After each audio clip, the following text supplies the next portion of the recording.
Chapter 665. Yun Jian had guessed early on that Adam and Lan Su had gone to kill the sniper. But she hadn't thought that Adam and Lan Su would fight to claim credit in front of her.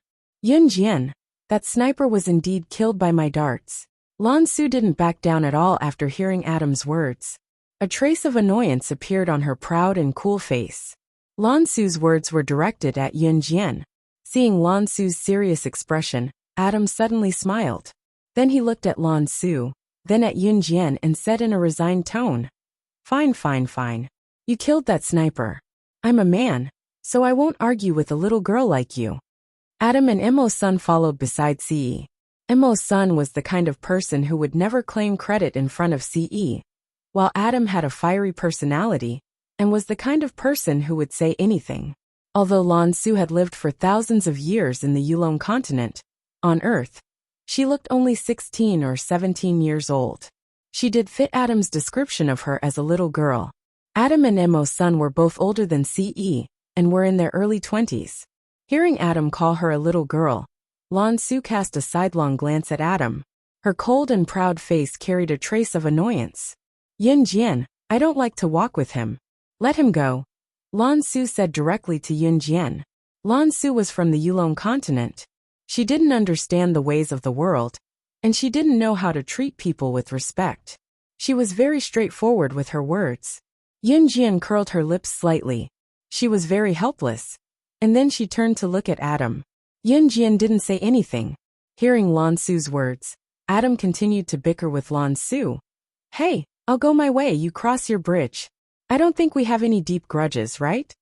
Yun Jian didn't say anything, but Adam didn't dare to leave. He was sent back by the young master to serve Yun Jian. If he dared to leave now, Adam dared to guarantee that the door of the Amazon forest would be open for him anytime. Furthermore, Shuang was the most unreliable one. Once he made a mistake, Shuang would definitely send him to the Amazon forest. Even though he had the best relationship with Shuang, the clothes that Shuang had given him had been snatched away by Ce to be used as a cloak for Yun Jian. Once Shuang heard Ce's words, he would definitely become a bad friend. Adam pursed his lips. Yun Jian smiled. Then she touched Duan Li's head and said indifferently, You all go back first. I'll send Chestnut back before going home. After hearing Yun Jian's words, Lan Su and Adam nodded obediently. Oh right. Yun Jian suddenly thought of something and asked. Lan Su and Adam stopped in their tracks. With one hand holding Xiao Yunju and the other hand holding Duan Li, Yun Jian had already brought everyone to a less crowded area. Yun Jian looked up at Lan Su and Adam. Using a tone that Xiao Yunju and Duan Li couldn't hear clearly, she asked, Have you dealt with the sniper's body? This time, Adam nodded first and said, I've already dealt with it. Did you find out where they came from? This was what Yun Jian wanted to know the most. She wanted to know who sent the assassins to kill her. She, Yun Jian, was not a person to be messed with. Who dared to kill her, and even tried to kidnap Xiao Yunju. She definitely wouldn't let them go. I've already reported it to the organization. They're still investigating. Adam continued. When Adam was speaking, Lan Su had been standing at the side. She turned her head away and didn't listen to Adam. Are big sister and big brother Adam fighting? Xiao Yunju also turned his head and looked at Duan Li. The big sister here was naturally Lan Su. Xiao Yunju didn't know Lan Su's name yet, so he used big sister instead. Chapter 666. Duan Li didn't know what flirting meant, but she heard from a classmate named Little Hui in her class that the current situation was very similar to what Little Hui had said, so Duan Li said it out loud.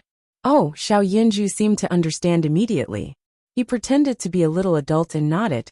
He pretended to understand and replied to Duan Li. Then big sister and big brother Adam are flirting. The big sister he was referring to was Lan Su. To Xiao Yunju, as long as someone treated him well and was older than him, even if he didn't know their name, he would call them big sister. I think that should be the case. Duan Li still didn't know that she had misled Xiao Yunju. She nodded and then grinned. Duan Li's little face had a slight smile. Just looking at it made people want to pinch her pink little face. No matter how soft Xiao Yunju and Duan Li's conversation was, Yin Jian still heard it. Lan Su and Adam had good hearing, so naturally, they heard everything clearly. After hearing Xiao Yunju and Duan Li's conversation, Lan Su and Adam's hearts immediately thumped. The two suddenly turned their heads. Neither of them wanted to pay attention to the other. They also stopped bickering, as if they were afraid that Xiao Yunju and Duan Li would misunderstand again. However, Lan Su wouldn't yell at Xiao Yunju or Duan Li in front of Yin Jian. With Ci around, Adam didn't dare to do it either. After Xiao Yunju and Duan Li said that, Yin Jian felt awkward for Lan Su and Adam. She pursed her lips again, then said to Lan Su and Adam, "You guys go back first." She was waiting for this sentence. Lan Su and Adam replied at the same time, "Aha." Right after they finished speaking, Lan Su glared at Adam fiercely, then turned around and left quickly.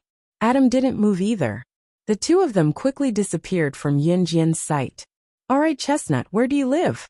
Big sister will take you home now," Yin Jian said as she reached out to rub Duan Li's head again. At the mention of home, Duan Li's little body trembled slightly. Yin Jian noticed Duan Li's reaction. Yin Jian frowned slightly, but didn't ask further. "Miss, can you go and pick up my little sister from school first? Her name is Duanya, and she's a very obedient child. She won't make a fuss." Duan Li asked Yin Jian politely, Where does your sister go to school?" Yin Jian did not expect Duan Li to have a younger sister. She was slightly stunned, but her expression did not change. "She attends Lu Baobao Kindergarten on Sanzi Street. Little sister, I'll take you there," Duan Li said, holding Yin Jian's hand and leading the way habitually. With Duan Li leading the way, the three of them soon arrived at Lu Baobao Kindergarten on Sanzi Street. After picking up Duan Li's little sister, Duanya, Yin Jian took Duan Li and Duanya home. On the way, Xiao Yunju even plucked up the courage to ask Duan Li, "Chestnut, do you pick up your little sister from school every day?" Duan Li smiled brightly. "Yes, my little sister is very obedient." Duan Li's calm words touched people's hearts. She was only an 8-year-old child herself, but she had to pick up her little sister from school every day. Yin Jian suddenly felt a little pity for Duan Li. Duan Li was very steady in doing things. She couldn't not be steady and couldn't be a child, because she had a little sister. She had to mature. By the time she took Duan Li and Duanya back to Duan Li's house, the group had already walked for more than 10 minutes. More than 10 minutes later, the group arrived at an apartment that was filled with garbage everywhere, as if no one had cleaned it. There were very few people living in this apartment, and it looked like no one usually cleaned it. Duan Li took them to the 3rd floor and opened her door.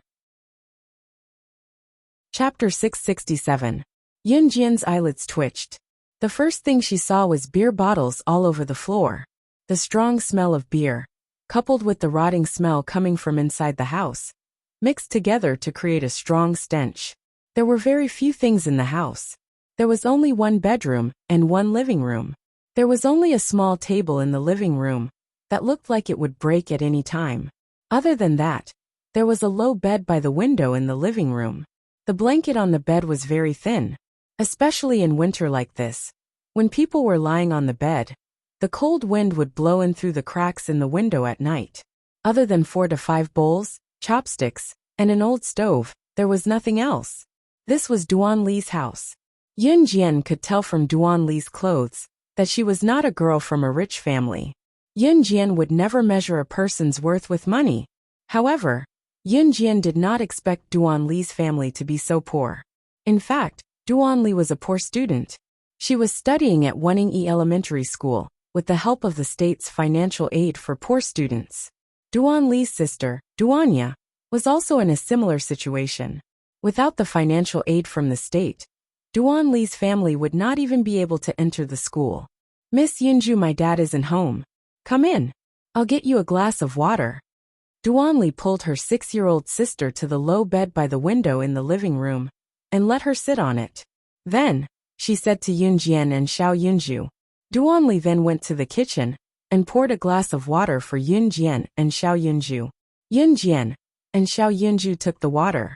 After Duan Li handed Yin Jian and Xiao Yunju the water, she sensibly walked over to pick up the beer bottles on the floor and put them on the stairs in the corridor. She planned to throw them down the stairs together with the trash in the future. Xiao Yunju did not mind the environment here.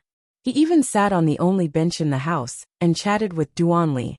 Duan Li's younger sister, Duanya, didn't say a word from beginning to end. Yun Jian didn't mind the environment here. She was also invited by Duan Li to sit on Duan Li and Duanya's small bed. Needless to say, it was time for Yun Jian to figure it out. The house had one bedroom and one living room. There wasn't even a toilet. If they wanted to go to the toilet, they had to go to the public toilet downstairs. Since Duan Li and Duanya were sleeping on this shabby bed by the window in the living room, that bedroom must be their father's bedroom. From this, it could be inferred that Duan Li and Duanya's father did not even have the most basic fatherly love for his two children, let alone spoiling them. Yun Jian suddenly felt sorry for Duan Li. "Miss, my dad won't be coming home today. Why don't you stay for dinner? I'm a great cook." Duan Li invited Yun Jian sincerely. Yun Jian hesitated for a moment, but finally nodded. Yun Jian noticed that every time Duan Li mentioned her father, she would be a little scared. And from what Duan Li said just now, if her father came home today, Duan Li wouldn't dare to ask her and Xiao Zhu to stay for dinner. Looking at Duan Li's expression of wanting to show off, Yun Jian finally nodded and smiled at Duan Li. Then, Duan Li ran to the stove and began to cook as if she was an expert. After a while, a pot of food that was quite sumptuous for Duan Li and her sister was out of the oven. It was a bowl of porridge with only a small handful of rice. There were also a few vegetables floating on top of the porridge. The world was so unfair. The rich drove luxury cars while the poor couldn't even afford to have enough food and clothing. To Duan Li, it was already a sumptuous meal to have vegetables mixed in the food. Chapter 668. There were 4 or 5 bowls and chopsticks in Duan Li's house. She took 3 bowls and filled them with porridge from the pot. Then, she took a pair of chopsticks and filled the bowls for Yun Jian and Xiao Yunju. After that, she took the bowls back and forth and passed them to Yun Jian and Xiao Yunju. Then, Duan Li poured a bowl for her younger sister. Duanya didn't make a sound. She was a little afraid of Yun Jian and the others. Because of her natural fear of strangers, she didn't say a word until the end. Duan Li passed the bowl to her, and Duanya picked up the bowl and chopsticks. Her small hands picked up the chopsticks rather clumsily. She stirred the porridge furiously and wolfed it down. Yun Jian felt a little sad seeing this, but under Duan Li's expectant gaze, Yun Jian still picked up the bowl and swallowed all the porridge in it. "It's delicious." Xiao Yunju gave Duan Li a thumbs up and smiled at her after he finished eating. Xiao Yunju didn't think that the living conditions here were too bad for him to stay, and he wouldn't use all sorts of excuses to refuse to stay for dinner because of the poor living conditions. In fact, when Yun Jian found Xiao Yunju in her previous life, Xiao Yunju was in the orphanage at that time. Although the orphanage was maintained by a charity organization, it was useless if there wasn't enough money to donate. This group of orphan children could only sleep in the worst places and barely eat their fill. Xiao Yunju had gone through such a hard life, and he could understand that. Therefore, he wouldn't despise Duan Li's family. Xiao Yunju's praise made Duan Li smile happily. She looked at Xiao Yunju and said to Xiao Yunju, "Eat more then. I'll get more for you when you finish." "What about you? Chestnut, you haven't eaten yet?" Yunju asked when he saw that Duan Li had yet to pick up her bowl after he was done with the porridge. "I'm fine. I'm not hungry. You should eat more." Duan Li shook her head and smiled at Xiao Yunju. Her family could only cook so much rice a day.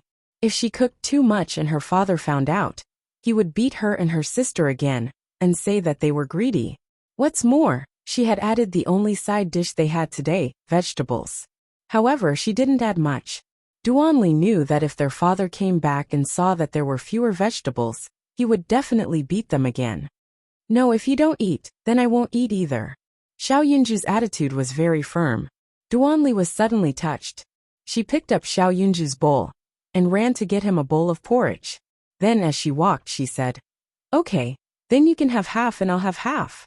After saying that, Duan Li filled Xiao Yunju's bowl with half a bowl of rice and poured another half for herself. Duanli finally picked up the bowl to eat the porridge. Yunjian also smiled. Duanli had only taken 2 mouthfuls of porridge when she heard footsteps coming from downstairs. Duanli's heart skipped a beat. Yunjian frowned. Just then, a rather handsome man in his 30s walked in through the open door. Behind this man was a rich woman in her 40s or 50s, who was decked out in gold and silver. Dad. Duanli didn't expect her father to come back. She was so scared that the bowl in her hand slipped and fell to the ground, and the sound of the bowl breaking could be heard. The man in the lead was quite handsome, and he looked 50% similar to Duanli and Duanya. When she saw the man, Duanya, who was sitting on the bed, was so scared that she curled up into a ball. Duanli's father was called Duanshi. Duanshi looked decent, and it wasn't hard to tell that he was a rather handsome man when he was young. However, at the moment, he looked a little dispirited, especially when he saw Duanli and Duanya. His brows were tightly knitted together. When he saw Yunjian and Xiao Yunju, Duanshi didn't even ask anything and yelled at Duanli. Duanli, didn't I tell you that you're not allowed to bring outsiders to our house? And how dare you break our bowl? Do you want to die? Chapter 669. From Duanshi's actions. It was obvious that hitting Duanli was nothing out of the ordinary for him. Duanli asked Yunjian and Xiao Yunju to stay for dinner. She did not expect her father to come home that night, because his father would only come home late at night with the smell of beer all over his body. Therefore, when she saw Duanshi, she was completely dumbfounded. Go to hell! Duanshi's ferocious and venomous voice rang out, carrying with it an unacceptable sense of unreasonableness. At the same time, Duanshi's broom was right above Duanli's forehead. Don't hit little chestnut. Get lost. Xiao Yunju immediately rushed out and extended his small arms to block Duanshi's blow. Duanshi would even hit his own daughter, let alone someone who was not related to him by blood. He waved the broom and viciously swung it at Xiao Yunju's head. If he was not careful, this strike could even paralyze Xiao Yunju. After all, a child's body was very fragile. The rich woman who was in her 40s or 50s who stood behind Duanshi was even more excited when she saw the scene. Shaking her thick legs, she watched as Duanshi swung the broom at Yunju and Duanli like she was watching a show. Just as the rich woman saw Duanshi raise the broom above Xiao Yunju's head and was about to hit Xiao Yunju's head heavily, a figure blocked in front of Xiao Yunju like a flash of lightning. Then they saw Yunjian reach out. She gently reached out and caught the broom that Duanshi was swinging at her. Swoosh! Everyone present could only hear the soft sound of the broom being swung. Other than that, there was no other sound. Suddenly, Yunjian caught the broom. Duanshi frowned and looked at Yunjian. His originally handsome face suddenly scrunched up. He looked at Yunjian ferociously and shouted, Who are you? Why are you at my house? Why are you meddling in my family's business? Get lost, get lost. I'm hitting my own daughter. What does it have to do with you? Duanshi's words were overbearing and self-righteous. Yunjian frowned. She looked at Duanshi and stood in front of Duanli, who was trembling in fear, and Xiao Yunju, who had stepped forward to save Duanli. Yunjian's aura carried the arrogance of a ruler. She looked at Duanshi, and naturally, she had already guessed the situation of Duanli's family. It doesn't matter who I am, but I have to get involved in today's matter.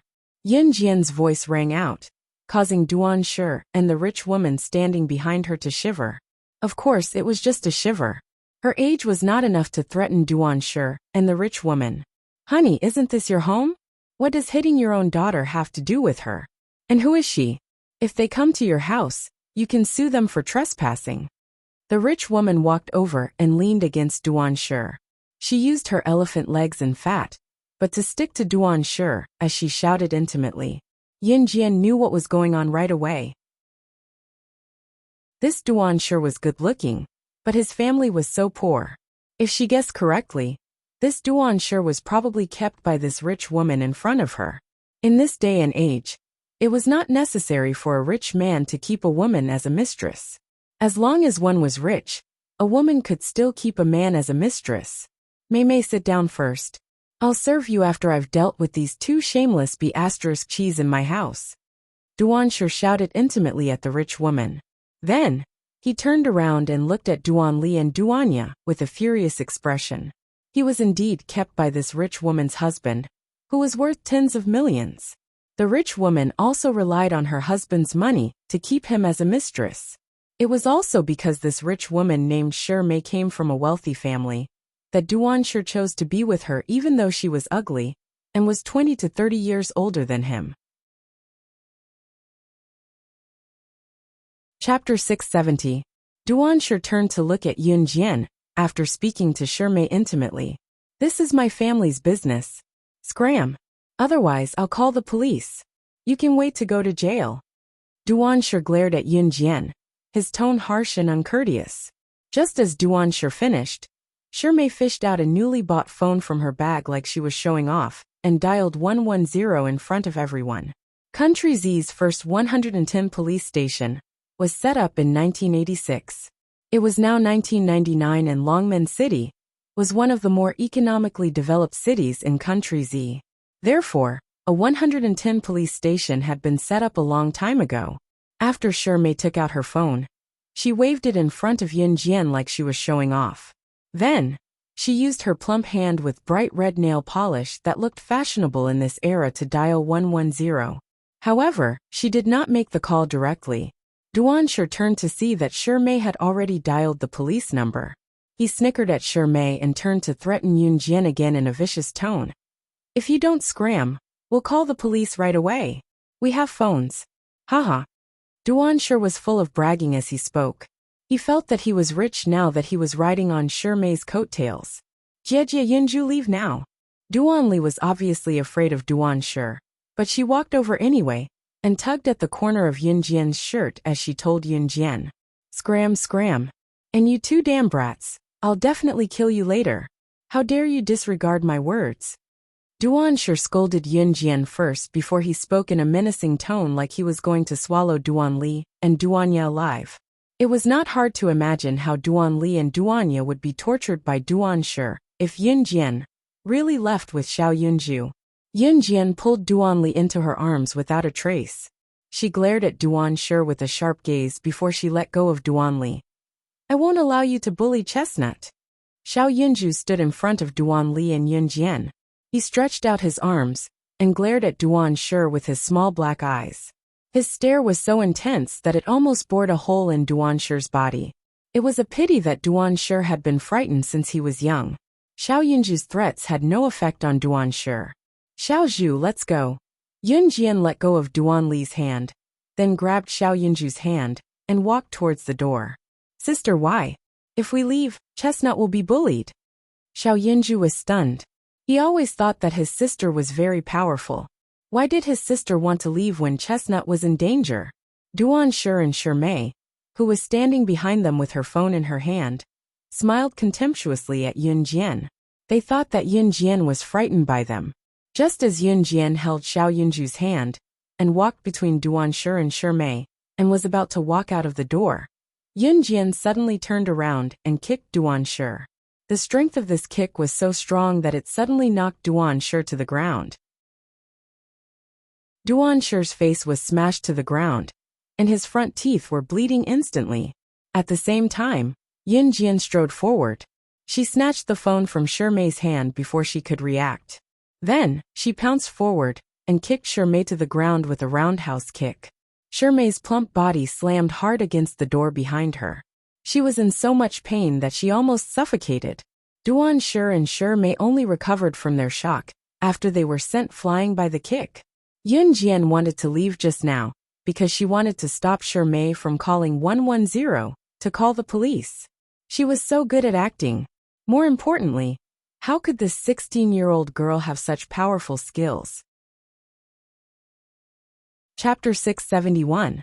Duanshir and Shirmay had yet to recover from their shock when they were sent flying by the kick. Xiao Yunju and Duanli both looked at Yun Jian with admiration.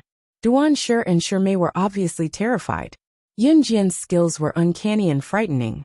How could there be a 16 or 17-year-old girl who pretended to leave just a second ago and turned around to send someone flying with a kick as fast as she could when she reached the door. Duan-shi and Shimei were used to the evils of society. They had already thought of themselves as people who were familiar with the cruelty of reality and were the pioneers of society. Duan-shi, in particular, could have anything he wanted ever since he fell in love with a rich woman like Shimei. Money for beer was not a problem at all. Recently, Duan-shi had been behaving as respectfully as he could, and often did not return home at night. Coming home today, Duan-shi had planned to abandon his children and take some necessities to enjoy himself with Shimei. However, he did not expect to see two strangers, Yun Jian and Xiao Yunju.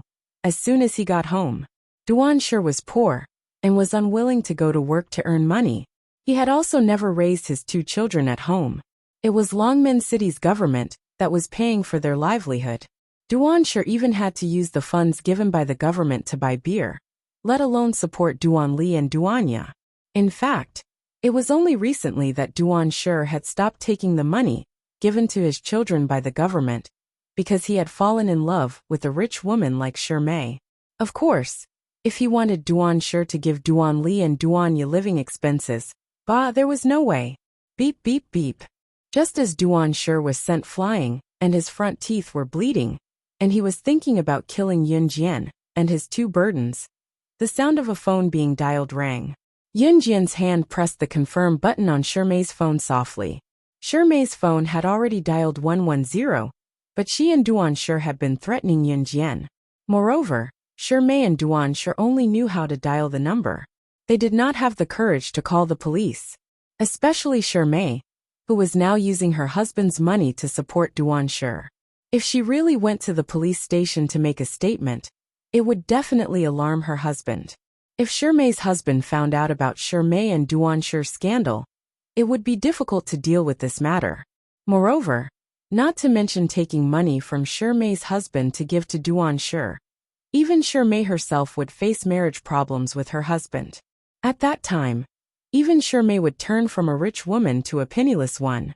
Therefore, Shimei did not dare to call the police. At most, she only wanted to threaten Yun Jian, but he never thought that Yun Jian wouldn't fall for it. Yun Jian naturally saw through Shimei's thoughts. She snatched the phone just to call the police. After the phone rang 3 times, Shimei and Duan-shi instantly realized the danger they were in. They ignored the pain from being thrown to the ground and the door, and rushed toward Yun Jian. As soon as they got up, Shimei shouted and screamed at the same time. Her fiery voice no longer had its initial tranquility. "Give it back to me! Give it back to me! You'd *mn woman, give it back to me! Do you believe that we won't find someone to kill you? Give us back our phones now!" Duan-shi threatened Yun Jian as he looked at her ferociously. Duan-shi also knew some gangsters, so he threatened Yun Jian even more vigorously. However, Duan-shi was smarter than Shimei. He was kicked by Yun Jian just now, so he did not dare to go forward. Shimei, on the other hand, rushed forward without a care. However, just as Shimei reached Yun Jian pulled Xiao Yunju and Duan-li to avoid her. Chapter 672. I'm reporting domestic violence against a child at home. The address is Unit 302, Block 3, Residential Apartment, East Street, Sanyang Road. Yun Jian told her address and everything in one breath. When Shimei rushed over, Yun Jian had already told her everything, including their address. Yun Jian knew the address so well because she had a habit. No matter where she went, she would look at the street signs around her, including the house numbers. Of course, she would only take a quick glance. Others might not be able to see anything, but she had already memorized all the street signs and house numbers. In fact, in daily life, street signs, house numbers, and even the building of the apartment were all indicated. It all depended on whether one would look and pay attention in real life. Of course, Yun Jian had a good memory, so she remembered all of it. When Yun Jian reported the address accurately, Duan-shi and Shimei were dumbfounded. At that moment, Yun Jian had already hung up on Shimei's phone. She was wearing sportswear today, because she was attending Xiao Yunju's parent-child sports day. Her phone was a heavy item, so she did not bring it. Instead, she brought a butterfly knife, because the butterfly knife was something she was used to using. Seeing that Yin Jian had already hung up on the phone, Shimei flew into a rage. She turned to glare at Duan Shi and shouted, "What should we do? What should we do? She already made the call. How did she know your address? Were you the one who told her about it? You did it on purpose, didn't you? Anyway, this has nothing to do with me. You can do whatever you want." Because Shimei was afraid, she pushed all the blame to Duan Shi. After saying that, Shimei grabbed her bag and wanted to run away. Because Shimei was nervous, she did not even want to take her phone back. "No, I didn't say it. Mei, I came back with you. How could I lie to you?" Duan Shi quickly turned around and pulled Shimei.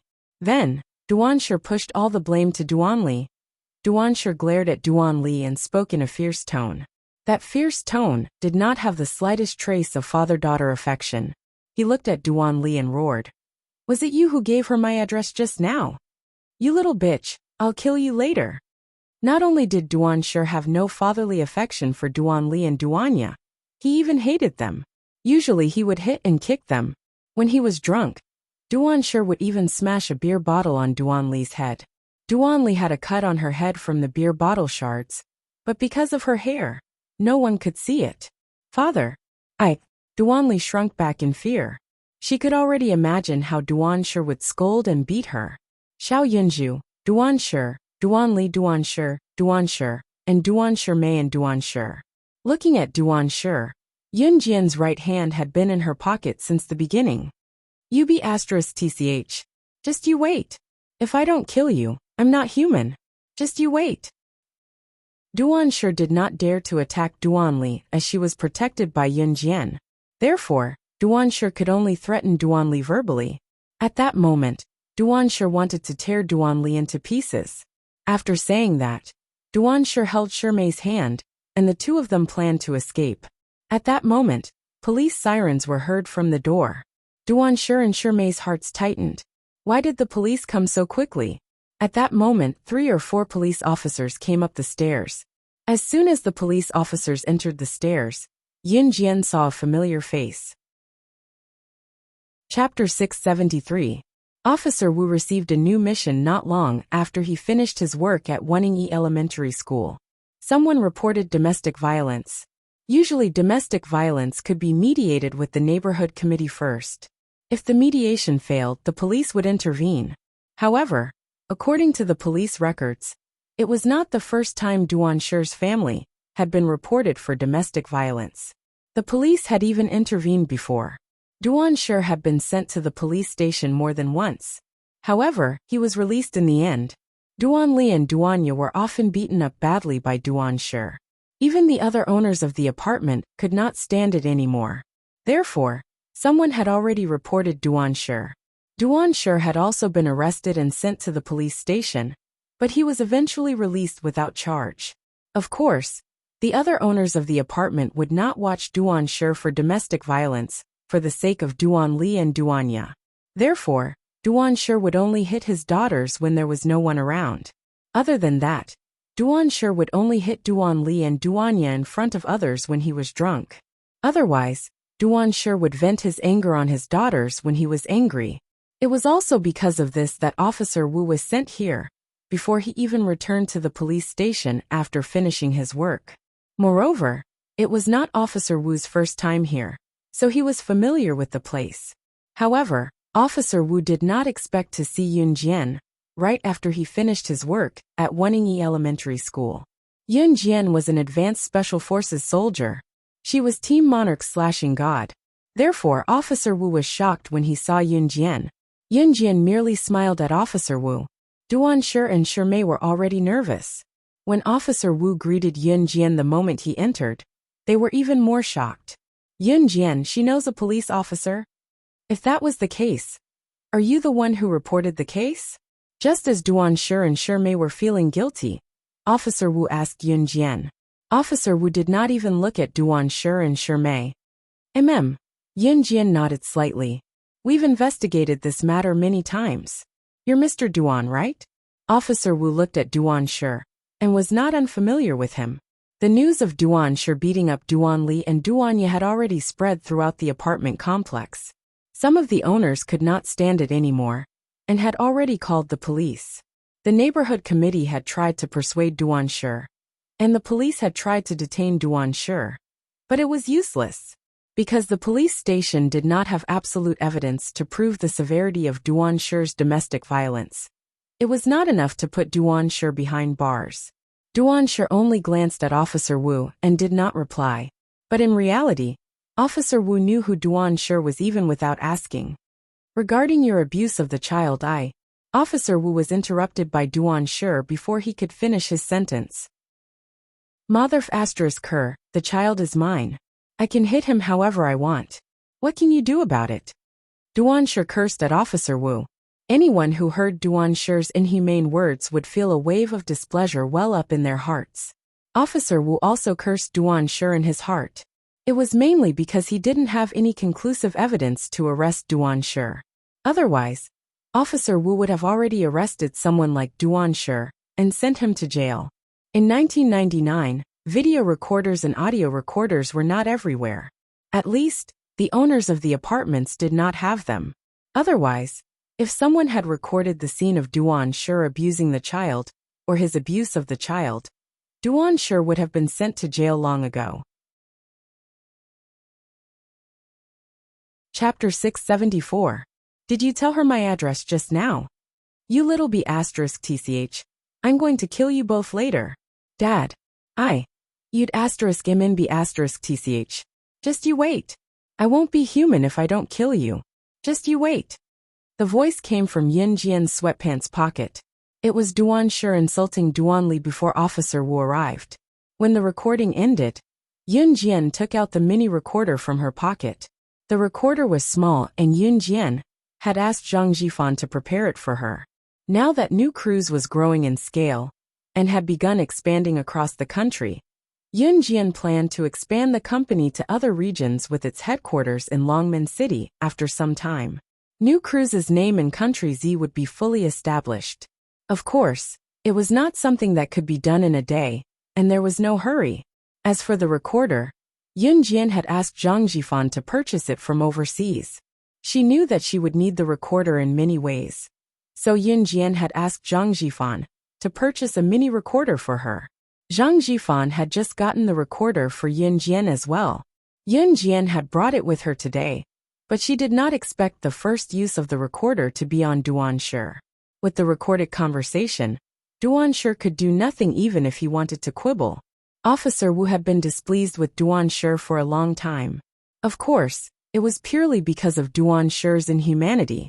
He did not treat his daughter as a human being, but as a punching bag. Anyone who did such a thing would be despised. Officer Wu could not get any evidence of Duan Shi's actions before this, but with the recording in Yin Jian's hands, he could arrest Duan Shi immediately. Duan Li did have many injuries on her as well. Once Yin Jian's recorder was out, Duan Shi would not be able to escape from prison. Therefore, when Duan Shi heard the recording, his face instantly turned pale from rosy to pale. Give it to me. Damned girl, give it to me. Duan Shi did not care about anything else as he charged towards Yin Jian, with a ferocious look on his face. Duan Shi pounced on Yin Jian fiercely, but Yin Jian merely narrowed her eyes. Yin Jian did not move or make a sound. Be careful. Looking at Duan Shi lunging at Yin Jian, Officer Wu's murderous move made him freeze in shock. Yin Jian raised her leg and kicked Duan Shi to the ground. Officer Wu also breathed a sigh of relief.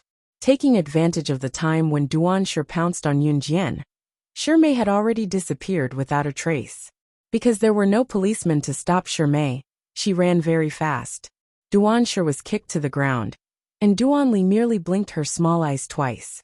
To Duan Li, fatherly love did not exist at all. Moreover, Duan Li had always been beaten to a pulp by Duan Shi, so she did not have any affection for Duan Shi. Duanya, on the other hand, curled up at the foot of the bed and looked over without moving. Her frightened look made one's heart ache. If one looked closely, the back of Duan Li's and Duanya's hands and feet were covered with scars that looked like they had been cut. Damn it! Damn it! I'm going to kill you. Duan Shi did not want to go to jail. He wanted to snatch the recorder from Yin Jian's hands.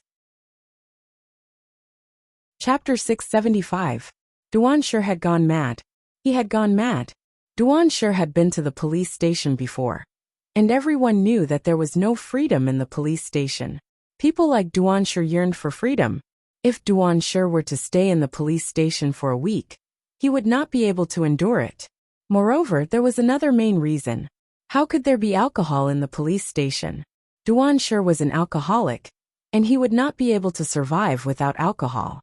It was the same principle as how some people could not live without cigarettes, and those who were addicted to drugs could not get rid of their addiction. Therefore, when Yin Jian took out the recording device, Duanshir went crazy. He could not beat Yin Jian, so he picked up the kitchen knife and threatened Yin Jian. Seeing Duanshir pick up the kitchen knife, Officer Wu and the others were shocked. If a person was powerful, he could fight against 2 or 3 people at once. However, if the opponent had a deadly weapon, he would be afraid no matter how powerful he was.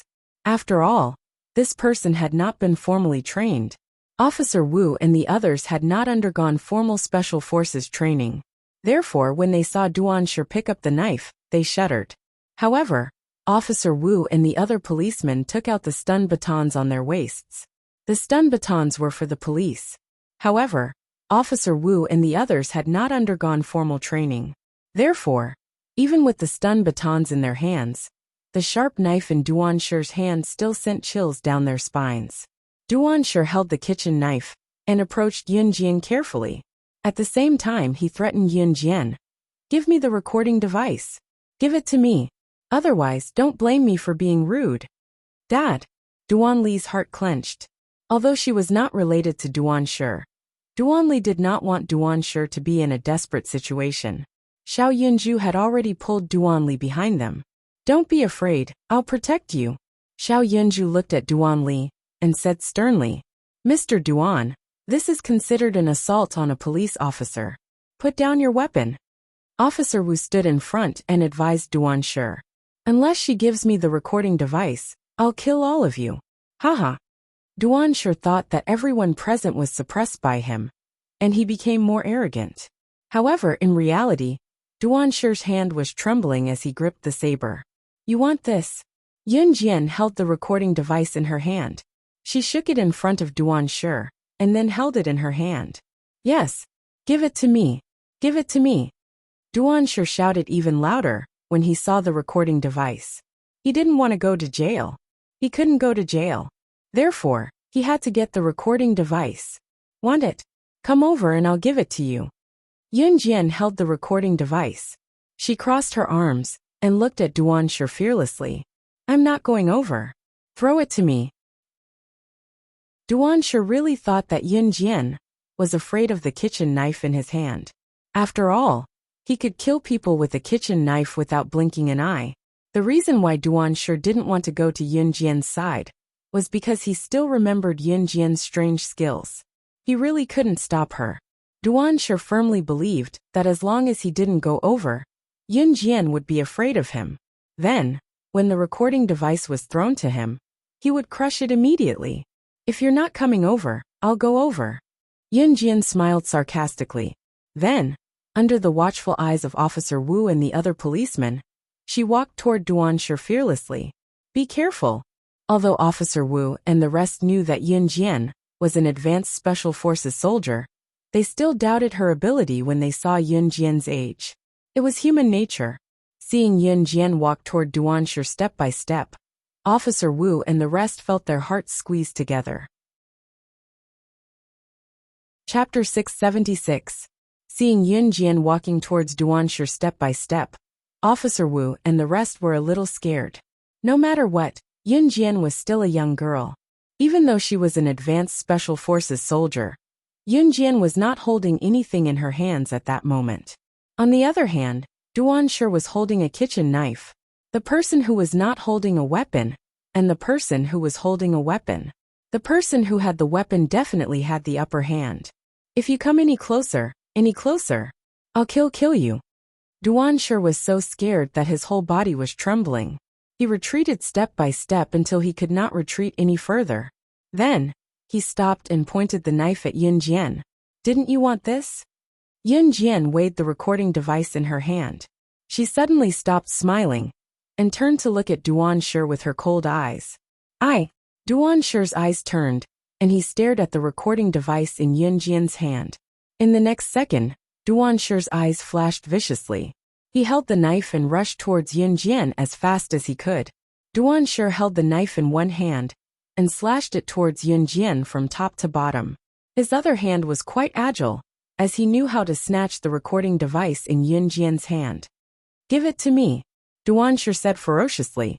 As he spoke, his ferocious expression made most of the people present gasp. Crazy. This Duansher was really crazy. Just as Officer Wu and the rest were about to close their eyes and not dare to watch what was going to happen next, Yunjian suddenly reached out her hand. At that moment, Duansher was holding the kitchen knife and slashing it towards Yunjian. "Sister! Little sister!" Xiao Yunju and Duanli screamed almost at the same time. Both of them were scared out of their wits and screamed at the top of their lungs. The kitchen knife in Duansher's hand was aimed at Yunjian's head. But Yunjian actually reached out her hand to catch it. That was a kitchen knife. The tip of the knife was extremely sharp. Even if one's finger accidentally slipped on the tip of such a kitchen knife when cutting vegetables, one would be injured. If he accidentally used too much force when cutting vegetables, it could cause the wound to bleed profusely. If this kitchen knife were to cut into a person's body, the consequences would be unimaginable. Even though Yunjian had killed an assassin of the Inferno Ring in Wanning Elementary School, Officer Wu had not seen it. After all, Yunjian had killed an assassin from the Inferno Ring. At most, Officer Wu and the others questioned everyone who was present at the scene and made a statement. As for how Yunjian killed the Inferno Ring assassin, they had only heard about it from the parents and teachers of Wanning Elementary School. "Be careful!" Officer Wu couldn't help but shout again. Although the people present were afraid to see the bloody scene, Officer Wu and the others were men after all. They had guts and wouldn't close their eyes. Duansher's knife was already above Yunjian's head, and Yunjian had already reached out her hand. Most of the people present thought that Yunjian would definitely be injured by Duansher. Even Duansher revealed a sinister smile, thinking that he would be able to snatch the recording device away from her. In the next second, Yunjian reached out. Her fair and smooth hand accurately grabbed the tip of the kitchen knife in Duansher's hand with her thumb and index finger at lightning speed. The knife in Duansher's hand was only 2 centimeters away from Yunjian's flesh. If he continued to cut, he would be able to cut off Yunjian's thumb. However, no matter how hard Duansher tried, Yunjian's thumb and index finger pinched the tip of the knife tightly, causing Duansher's hand to be unable to move. You! Duansher suddenly saw this scene and screamed in shock. Officer Wu and the others, who were standing far away, saw this scene and were all shocked as if they had seen a ghost. Duansher was holding the handle of the knife. The tip of the knife was the sharpest part to begin with. Yunjian was actually able to accurately grab the tip of the knife with the fastest speed and control her strength to prevent Duansher, who already had an absolute advantage holding the handle, from continuing to cut down with the knife. This Yunjian, how strong must her fingers be to be able to catch Duansher's knife without batting an eyelid? Chapter 677. Although Officer Wu and the others had not participated in the Special Forces training, they had been doing morning runs and exercises every day to strengthen their bodies. But suddenly, they saw Yunjian reach out to catch the kitchen knife that Duansher was swinging at her. What's more, Yunjian used her fingers to pinch the tip of the knife, stopping Duansher's attack just 2 centimeters away from her skin. It was important to note that a kitchen knife was quite smooth. To pinch the tip of the knife with just the strength of one's hand and prevent the knife from cutting downwards, Yunjian's finger strength and hand strength were not something that a normal person could compare with. Officer Wu and the others were stunned. Duansher had just recovered from his shock and was about to pull the knife back to cut Yunjian again. Yunjian moved her leg sideways. She lifted her leg and without looking, she stepped on Duansher's knee. "Ah!" Duansher screamed. His knee was kicked by Yunjian, and it went soft instantly. The next second, Duansher knelt down with a thud from the pain. He had unintentionally knelt in the direction of Yunjian. Duanshi's legs went soft, and his hand loosened. Yunjian reached out and easily snatched the kitchen knife from Duanshi's hand. She turned her hand and held the knife to Duanshi's neck as he knelt in front of her. Duanshi was so scared that he was sweating all over. In the next second, he heard Yunjian's calm and emotionless voice. "You don't deserve to be Chestnut's father. Killing you will dirty my hands." With Yunjian's cold kitchen knife on his neck, Duanshi could not care about anything else. He was about to be killed by Yunjian. I beg you, don't kill me. I was wrong. Don't kill me." Duanshi's somewhat handsome face was extremely pale. He was so scared that his whole body was shaking. Even if someone held him down, he could not stop shaking. In the face of life and death, most people would be afraid. "Don't." Officer Wu thought that Yunjian was really going to kill Duanshi. He quickly ran forward to stop her. Duanshi was scum. But if Yunjian really killed him, then Yunjian would not be able to escape the punishment of the law. Immediately, a police officer ran up and handcuffed Duanshi's hands, bringing him back to the police station. After Yunjian put away the kitchen knife, Officer Wu walked over and asked Yunjian, "Can you bring the child back to the police station with us to make a statement?" Yunjian nodded as she held Duanli's trembling hand. Regardless of whether Duanshi's abuse of the child constituted domestic violence, or whether he had to go to jail, at least he had assaulted a police officer and tried to snatch Yunjian's recording device. And it was in front of the police. He would definitely be detained. After such an incident, Duanli and Duanya would definitely have to go to the police station to make a statement. Today's incident was actually caused by her. So Yunjian was determined not to leave Duanli and Duanya behind. After making a statement at the police station, Duanshi was temporarily detained. As for Duanshi's sentence, it would take some time. However, according to Officer Wu's explanation, Duanshi would definitely go to jail. Even if he did go to jail, it would not be for long. The exact time would have to wait for the verdict. After making a statement, Officer Wu personally sent Yunjian and the other 3 out of the police station.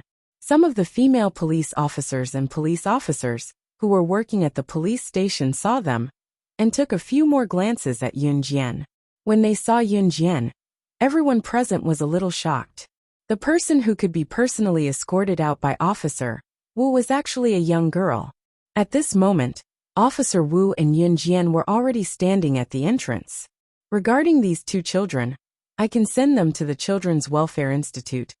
Officer Wu looked at Duanli and Duanya and said to Yunjian, "No need, I'll take care of them," Yunjian said with a smile. To Yunjian, having 2 more mouths to feed did not affect her at all.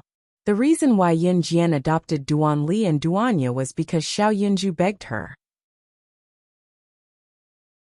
Chapter 678. Seeing that Duanli had agreed to follow Yunjian, Officer Wu did not stop her. Usually, adopting a child required a lot of procedures, but Duanli was not an orphan. At least her father was still alive. Yunjian was an advanced special forces soldier and one of Gu Yunjian's men, so she was naturally trustworthy. Therefore, Officer Wu registered and let Yunjian take the children away first. The following procedures would not be too complicated because Yunjian's identity was there. No matter how complicated the procedures were, Officer Wu would help Yunjian with it. Of course, if he could not do it, there was still Gu Yunjian. "Okay, then I'll leave these 2 children to you. If you need anything, you can contact me anytime." Officer Wu nodded at Yunjian and then said sincerely. He was also very sincere. Not to mention anything else. Just Yunjian's ability alone was enough to convince him. "Okay." Yunjian nodded at Officer Wu. After saying goodbye, she turned and walked across the road with Duanli, Duanya, and Xiao Yunju. Duanli held Duanya's hand. Duanya did not say a word, but she was very obedient. It was already dinner time at Duanli's house. After so many things happened, they waited until now to give their statements at the police station. It was already 7 in the evening.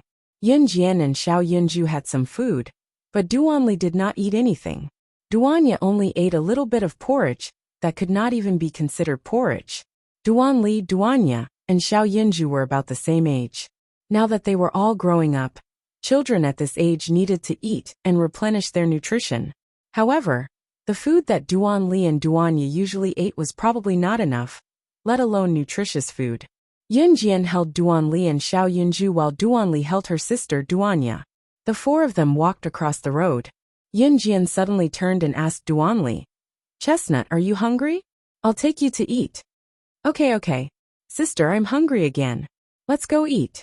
Although Xiao Yunju had eaten, he was still a growing child. Naturally, he would get hungry easily.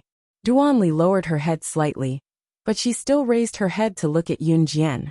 Her small eyes seemed to be glowing as she said, "Miss, thank you." Yunjian smiled and rubbed Duanli's head. Then, she brought Duanli, Duanya, and Xiao Yunju to a nearby restaurant. On the other hand, Adam and Lan Su went on their way after bidding farewell to Yunjian. Of course, the reason they traveled together was because Lan Su's suite was in the same direction as Dong Ruan's villa. Lan Su and Adam continued to move forward. The two of them were competing to see who could run faster. The passers-by could only feel 2 gusts of wind blowing past them. It had to be said that both Lan Su and Adam were competitive people. It was not until Lan Su reached the door of her suite that she turned to leave. She left Adam with a snort as she left. Humph. Haha.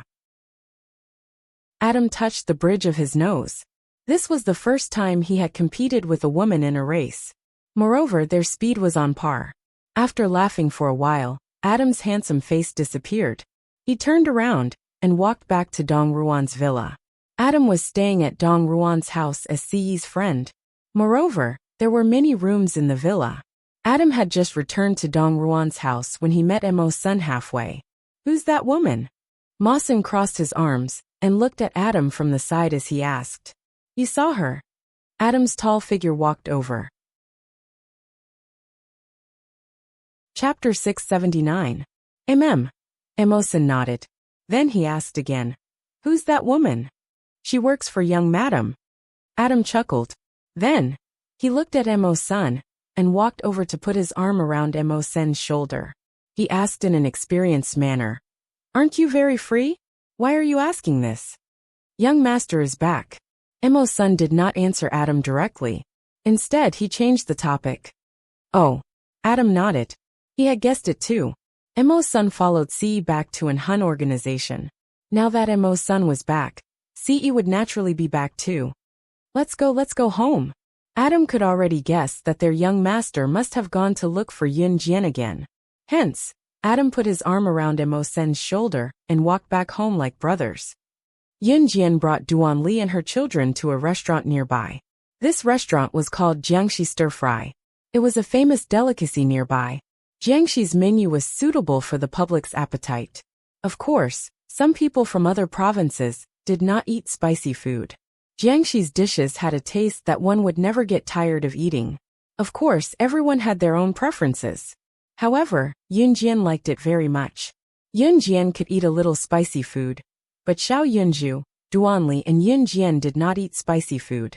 Hence, when they were ordering, Yunjian asked the boss to prepare non-spicy dishes. They ordered 3 meat and 3 vegetable dishes. When the dishes were served, Duanli and Duanya were dumbfounded. Duanli and Duanya had never eaten such delicious food since they were born. Although the school's food was already considered a delicacy to them, the school's cafeteria food was not as good as the freshly fried dishes outside. Duanli and Duanya were practically wolfing down the food. "Eat slowly." Yunjian smiled with her eyes squinted. "There are a total of 16 chicken drumsticks. There are 4 of us. 4 for each of us." Xiao Yunju calculated quickly and put the drumsticks into everyone's bowls. Xiao Yunju was very smart. He was afraid that Duanli and Duanya would not eat, so he put the meat into everyone's bowls separately. In fact, Yunjian had also noticed that Duanli and Duanya had not touched the meat since the dishes were served. It was likely that the 2 children had never eaten meat before. Even if there was meat at home, Duan sure would never let Duanli and Duanya touch it. These 2 children had probably developed the habit and didn't dare to eat meat anymore. "I'm not eating. You guys share it." Yunjian narrowed her eyes, her long eyelashes fluttering. Duanli blinked her small eyes. She looked at Yunjian and said to Yunjian, "If you don't want to eat, we won't eat either." Duanli put down her chopsticks as she spoke. As soon as Duanli put down her chopsticks, Duanya, who was sitting beside her, also put down her chopsticks. Duanya had no idea what was going on. She only knew that her sister had put down her chopsticks, and she had to follow suit. If elder sister doesn't want to eat, Xiaozhu won't eat either. Xiao Yunju also learned to put down his chopsticks.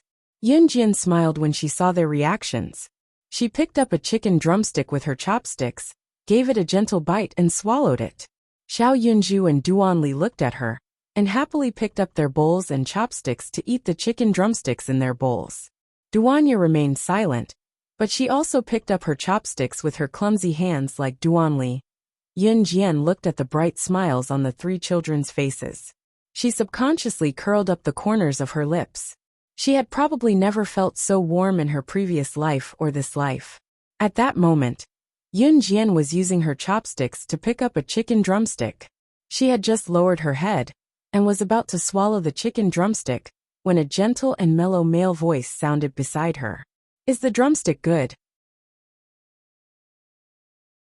Chapter 680.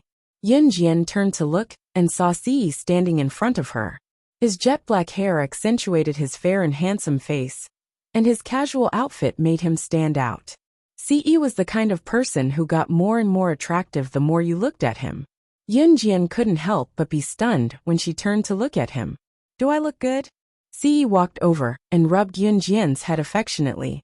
Then, he reached out and lifted Xiao Yunju up from Yunjian's seat. Si lifted Xiao Yunju and gently placed him beside Duanli. Duanya sat beside Duanli. The tables here were facing each other, but the stools were arranged in a row. If three people squeezed together, they could still sit together. Xiao Yunju, Duanli, and Duanya were small to begin with. Thus, when Si brought Xiao Yunju to Yunjian, the three of them could sit in a row without cramped space. Si smoothly sat beside Yunjian. Then, he leaned his head back and placed his hands on his forehead. Just like that, he turned to look at Yunjian. Yunjian paused. Then, she gently placed the chicken drumstick back into the bowl. "How did you know we were here?" Yunjian asked. She wasn't surprised that Si was back. She was surprised that he knew she would be here for dinner.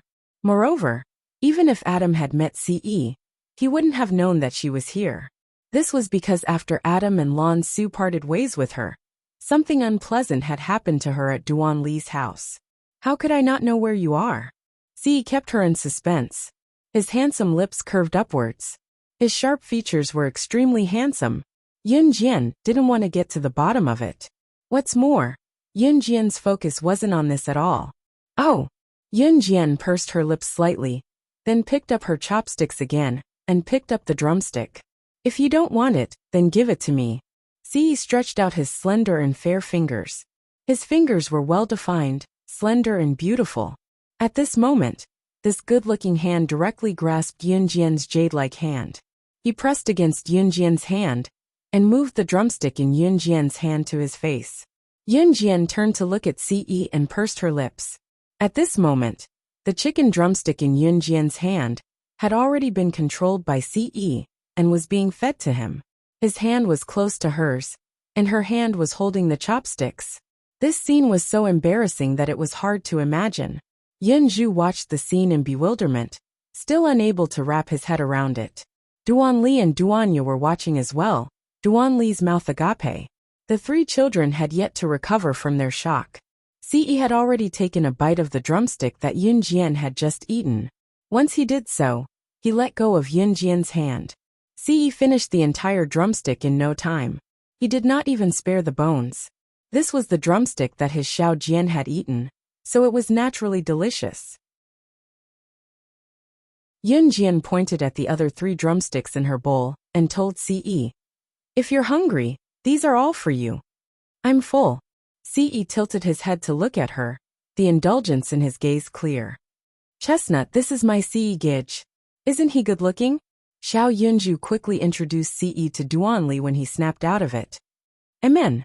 The latter studied Si and nodded heavily. By then, Yunjian had already picked up the other drumstick and took a bite. A large hand reached over again. Yunjian turned to look and asked Ce suspiciously, "Aren't you full?" Chapter 681. It wasn't until Ce ate Yunjian's drumstick that Xiao Yunju shouted at Ce, "Big brother Ce, you can't steal big sister's drumstick. That's big sister's drumstick. You're so naughty." Xiao Yunju immediately defended Yunjian. As soon as Xiao Yunju finished speaking, he looked at Ce and calmed down. "Big brother Ce, are you still hungry?" Xiao Yunju asked. Ce looked up and smiled at Xiao Yunju. "Big brother Ce, if you're still hungry, you can have Xiaoju's portion. Big sister is hungry too," Xiao Yunju said as he pushed his drumstick in front of Ce. Ce smiled and pushed his drumstick back to Xiao Yunju. He said, "I'm not hungry." "Then why did you steal big sister's drumstick?" "The teacher said it's wrong to steal other people's food," Xiao Yunju said self-righteously. Ce smiled awkwardly. "Hurry up and eat. I'll take you home when you're done," Yunjian urged. Then she said, "When we get home later, I'll have to make your beds. It's already 7 o'clock. It's not good for children to sleep too late." Yunjian's words made sense. Xiao Yunju, Duanli, and Duanya were very obedient.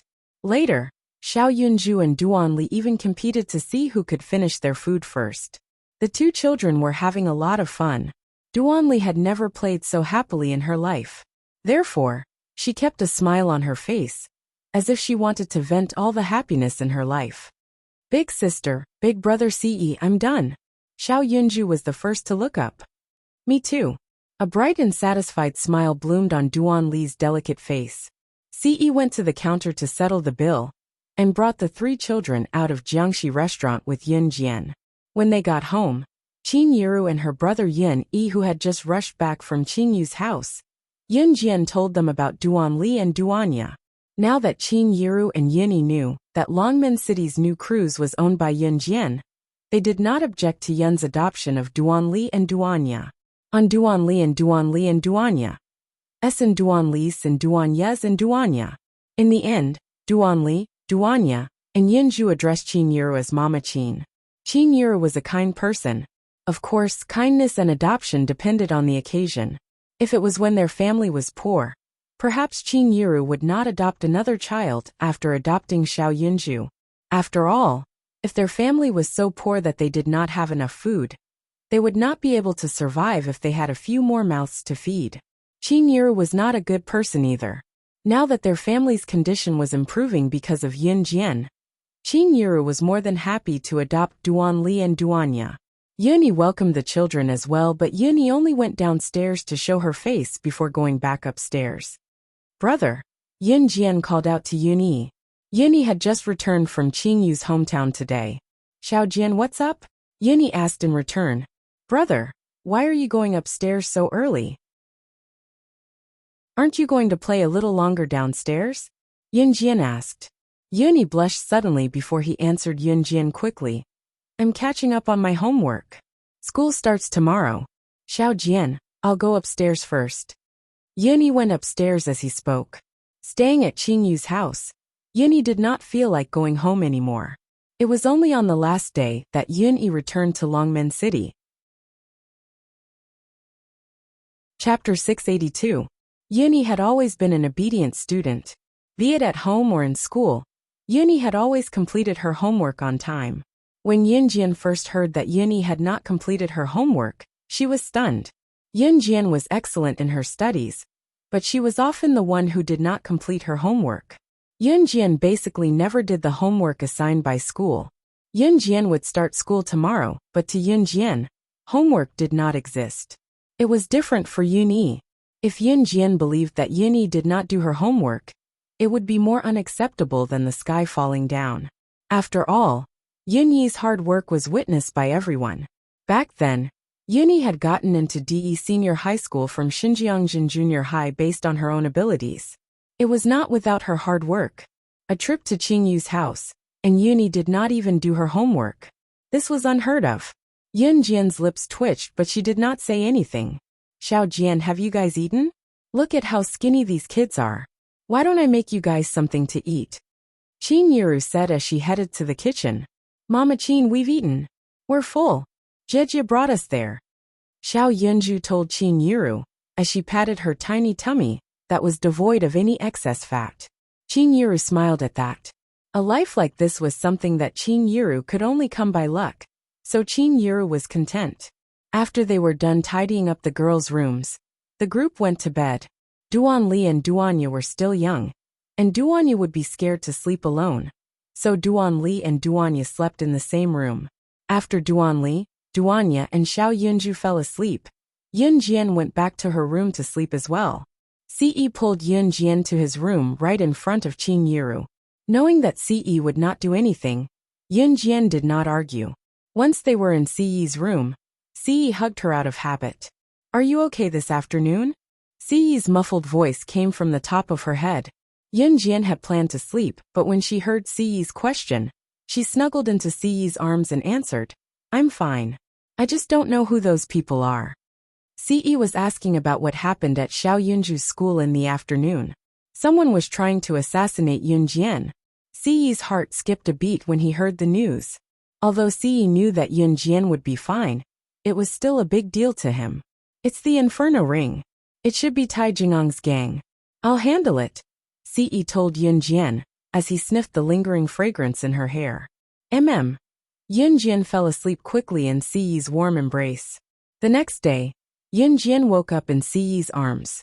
After her morning run with Ce, Yun Jian went to Longmini Junior High School with a hot egg and 2 steamed buns that Chin Yiru had given her. Just as she reached the school gate, Yun Jian bumped into Zhang Xiaofeng and Chen Xini, whom she had not seen for a long time. Jian, I'm here. Chen Xini waved desperately at Yun Jian the moment she saw Yun Jian. Yun Jian smiled faintly when she saw Chen Xini and turned to go over. Jian, you're early.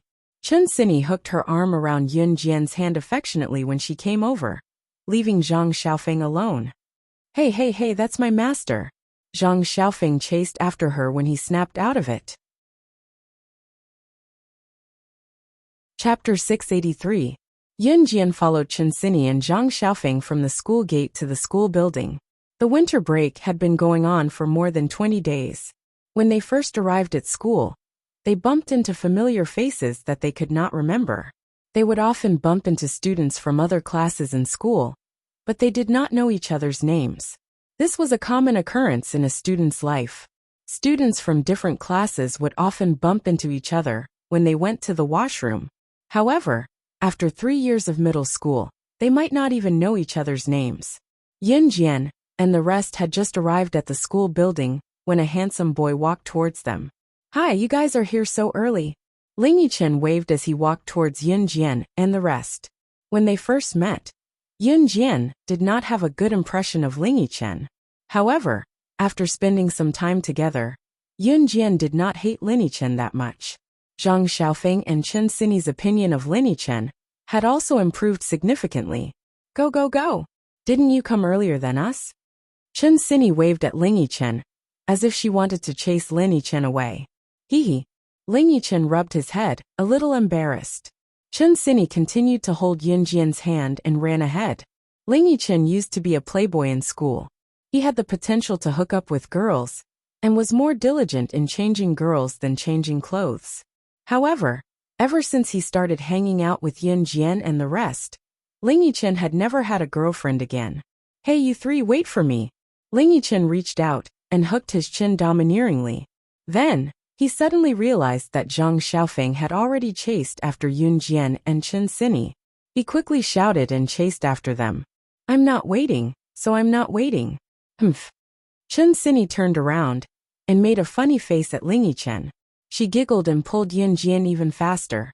With a smirk, Yun Jian followed Chen Xini and her friends back to the classroom, fooling around. Ling Yichen was not in the same class as Yun Jian and the rest, so they parted ways not long after they reached the teaching block. After returning to the classroom, the homeroom teacher began to collect tuition fees. In 1999, the internet wasn't as convenient as it was now. Students in this era would bring money with them to class. Once the tuition fees were collected, and the textbooks were distributed, it meant that the winter break was over and the new semester had officially begun. Zhang Xiaofeng and Chen Xinyi were sitting in their seats with their heads down. They were a little depressed. A new semester had just begun. Some students in the class were also talking about how the winter vacation had ended before it even started. They hadn't had enough fun. Fortunately, they only received their textbooks today, and the school ended at 11 o'clock in the afternoon.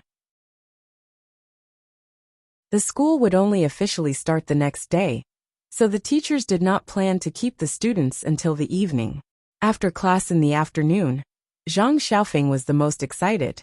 "Master, I have an uncle who opened a taekwondo dojo in Longmen City. Let's practice there today," Zhang Xiaofeng said excitedly. His father had an old friend named Zhuolinwei. Zhang Xiaofeng called him uncle, and Zhang Xiaofeng was close to this uncle since he was young. Since Yun Jian was willing to teach Zhang Xiaofeng real skills, Zhang Xiaofeng, Chen Xinyi, and Chen Xinyi had been waiting for Yun Jian to teach Zhang Xiaofeng something after school. Now that Zhang Xiaofeng had an uncle who opened a taekwondo dojo, Zhang Xiaofeng suggested that they go there to practice. "Okay." Yun Jian nodded. Chapter 684. Yun Jian narrowed her eyes at Zhang Xiaofeng's words. "Zhang Xiaofeng, well done. You want Jian to compete with that uncle of yours, don't you? How dare you beat around the bush?" Chen Xinyi scolded Zhang Xiaofeng fervently now that she had something to use against him. "Heh heh." Zhang Xiaofeng rubbed his nose and chuckled awkwardly when Chen Xinyi saw through his thoughts. As they spoke, the group had exited the school and was walking out of the school gate. Just as Yun Jian stepped out of the street and headed for the opposite street, a female voice rang behind her. However, it was not directed at Yun Jian. "Hi, Yichen, where are you guys going? Do you mind bringing me along?" The rather bold female voice came from behind. Yun Jian turned around and saw the owner of the voice. The owner of the voice was a girl around 18 years old. The girl had short hair and looked like a boy. Moreover, she was dressed in men's clothing, which made her look more like a tomboy. However, it could be seen from the contours of her face that she was a girl. She did not look like a boy in terms of appearance. "Sis Lin, why are you back?" Ling Yichen's mood brightened instantly when he saw the girl dressed like a boy. He turned to ask her, "I'm visiting my alma mater. I remember that you're in your 3rd year of junior high now, right?" The girl who was addressed as Sis Lin was called Meng Lin, and she was replying to Ling Yichen with simple words. "Yeah." Ling Yichen nodded and introduced Meng Lin to Yun Jian and the rest. "This is Sis Lin. She's our senior, I guess. She's 2 years older than us and has graduated now. She's in her 2nd year of senior high in another province." Ling Yichen could not help chuckling as he spoke and continued. "Sis Lin's results are great. She helped me a lot when I was in my 1st year of junior high." While Ling Yichen was introducing her to the others, Meng Lin was not shy. She boldly extended her hand towards Yun Jian and the rest. "Hi everyone. If you don't mind, you can call me senior sister. I also graduated from Longmen No. 1 Middle School." With that, Meng Lin chuckled. Yun Jian slightly expressed her goodwill to Meng Lin. "Oh right, I heard your voices just now. You said you were going to the Taekwondo dojo, right? You don't mind bringing me along, right?" Meng Lin clenched her fists. After displaying her might like a boy, she laughed out loud. "Of course." He then turned to Yun Jian and said, "Sister Lin has been learning judo since she was young. She's a judo expert now. Yun Jian, you two can spar." Ling Yichen and the rest were well aware of Yun Jian's strength. However, it was common for 2 people with some strength to spar with each other. "Sure." Yun Jian smiled faintly. Her beauty was intriguing. She did not dislike Meng Lin. Meng Lin's personality was very down-to-earth, just like a boy's. This also meant that she did not scheme against each other like girls. This was a good feeling for Yun Jian. Although they had met a new Meng Lin, it did not affect them much. The group walked towards the Taekwondo dojo that Zhang Xiaofeng's family had just opened. After passing through a few streets, they passed through the downtown area. After passing through the downtown area, they saw Zhang Xiaofeng's Taekwondo dojo by the side of the road. Yun Jian and the rest walked into the Taekwondo dojo. Chapter 685. In this group of people who were dueling, the oldest was only around 25 years old, while the youngest was only 14 or 15 years old. Of course, there was also a group of kids from 7 to 13 or 14 years old sitting next to the dojo. It could be seen that the people who were fighting one-on-one were only limited to the oldest group of people in the Taekwondo channel. The fights were carried out in batches. The people fighting were divided into two groups based on their age. The older ones were fighting against the older ones while the younger ones were fighting against the younger ones. At this moment, the people who were fighting were the group of people between the ages of 14 and 25. When Yin Jian entered the dojo, she saw a middle-aged man in his 40s with white hair standing next to the two people fighting. It was undeniable that this middle-aged man with white hair was Zhang Xiaofeng's uncle Zhuo Linwei. "Uncle," Zhang Xiaofeng walked over with Yin Jian and the others when he saw Zhuo Linwei. "Xiaofeng, you're here?" Zhuo Linwei asked when he saw Zhang Xiaofeng and the others.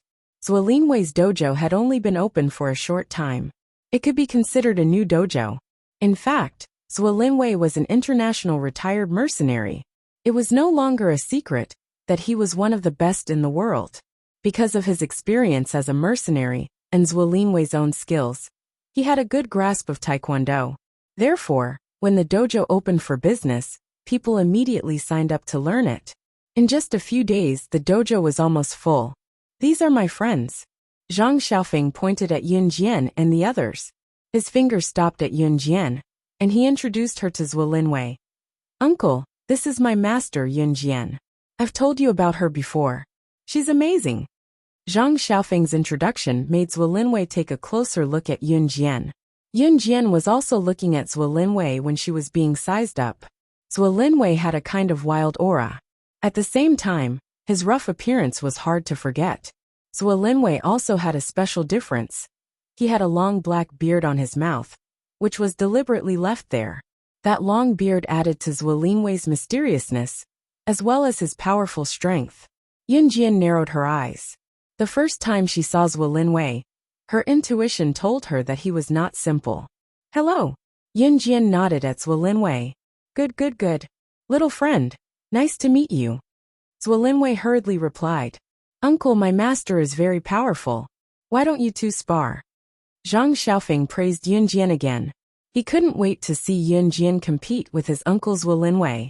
A duel between two experts, this scene was absolutely spectacular. After all, Yin Jian was strong, but his uncle was not weak either. His uncle Zhuo Linwei was also a retired member of the International Mercenary Group. After Zhang Xiaofeng finished speaking, he turned to Yin Jian and said, "Master, my uncle is a member of the Gale Mercenary Group. He just retired from the Gale Mercenary Group not long ago. His strength is definitely not comparable to ordinary people. If you two spar, you'll definitely benefit a lot." Zhang Xiaofeng was just anxious to see his uncle spar with Yin Jian. He knew that Yin Jian was very strong, and he also knew that Yin Jian did not want to fight with a weakling. Therefore, he revealed Zhuo Linwei's identity and tried to get Yin Jian to spar with Zhuo Linwei. Chapter 686. Just as Yin Jian heard about the Gale mercenaries, Meng Lin exclaimed in surprise. "Gale mercenaries? I know them. They're a mercenary group formed by various international alliances, and they're under the management of the International Gale Corporation. I heard that the Gale mercenaries under the Gale Corporation recruits elites from all over the world all year round, but only a handful of people can join the Gale mercenaries. Your uncle is actually from the mercenary group. That's amazing." Meng Lin had heard of the Gale mercenaries before, and was dumbfounded by what she heard. To Meng Lin, she was just an ordinary student.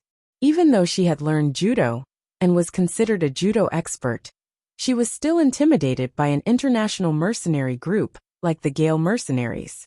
The biggest difference between the Gale mercenaries and the kosher mercenaries was not the word mercenary. It was that the Gale mercenaries were under the management of the International Gale Corporation. The kosher mercenaries was an underground organization, similar to an assassin organization like the Hun group. The most obvious difference was that the members of the kosher mercenaries were basically made up of assassins. Of course, the kosher mercenaries would recruit international elites as well, but in comparison, the higher-ups of the kosher mercenaries were all assassins who had survived through brutal training, be it internationally or in their respective territories. Unless they were killed, these people were important figures who could hold their own. Zhuo Linwei, who was praised by Meng Lin, was standing beside her. He was more or less embarrassed to hear the compliment. After all, he had retired from the military and wanted to simply open a taekwondo gym in Longmen City and live out the rest of his life peacefully. Although Zhuo Linwei was a mercenary of the Gale mercenary group, he was nothing in the Gale mercenary group. There were many elites in the Gale mercenaries. Zhuo Linwei's ability to join the Gale mercenaries was proof of his ability. It was undeniable that he was very capable. However, in a place like the Gale mercenaries where talents were outstanding, someone as capable as Zhuo Linwei would be buried. This was the truth. Therefore, Zhuo Linwei was embarrassed to hear Meng Lin praise him. Meng Lin's praise made many students in the Taekwondo dojo pricked up their ears, especially the students who learned Taekwondo here. Many people present wanted to know the strength of their coaches. Meng Lin didn't have any other intentions. She was just surprised and said what she knew. However, among Zhuo Linwei's students, there was a ruffian in his 20s. He pretended to be knowledgeable, so he asked Zhuo Linwei, "Coach Zhuo, I know a little about the international mercenary groups. The Gale mercenary group is also divided into several teams. What's the name of your team?" The Gale mercenaries were indeed divided into several teams, just like the advanced special forces. Gu Junjian was the chief instructor, while Yin Jian's team Monarch was just one of the teams in the advanced special forces. The Gale mercenary group was also divided into teams in the same way. Every assassin organization or mercenary group had their own way of governing. At least, the Gale mercenaries were divided into teams of a few people. Zhuo Linwei did not hide it when he was pressed to this extent. He said, "Fury." Chapter 687. Rampage was just a small team of the Gale mercenaries. Just like Gu Yunjian's team Monarch, it was just a small team. However, even if Team Monarch was just a small team, it was now the spokesperson of the advanced special forces. Yunjian's 2 missions, including the annihilation of the Inferno Ring, had completely spread Team Monarch's reputation. As soon as Zhuo Linwei spoke, the ruffian boy exclaimed in surprise. This boy clearly knew about the international mercenary groups and mercenary groups. "Oh my god. Rampage. Coach Zhuo, you're from Rampage." The ruffian guy exclaimed immediately, his tone as if he was afraid that Zhuo Linwei did not know about Rampage. "Hey Ningbin, explain it to us. What's Rampage?"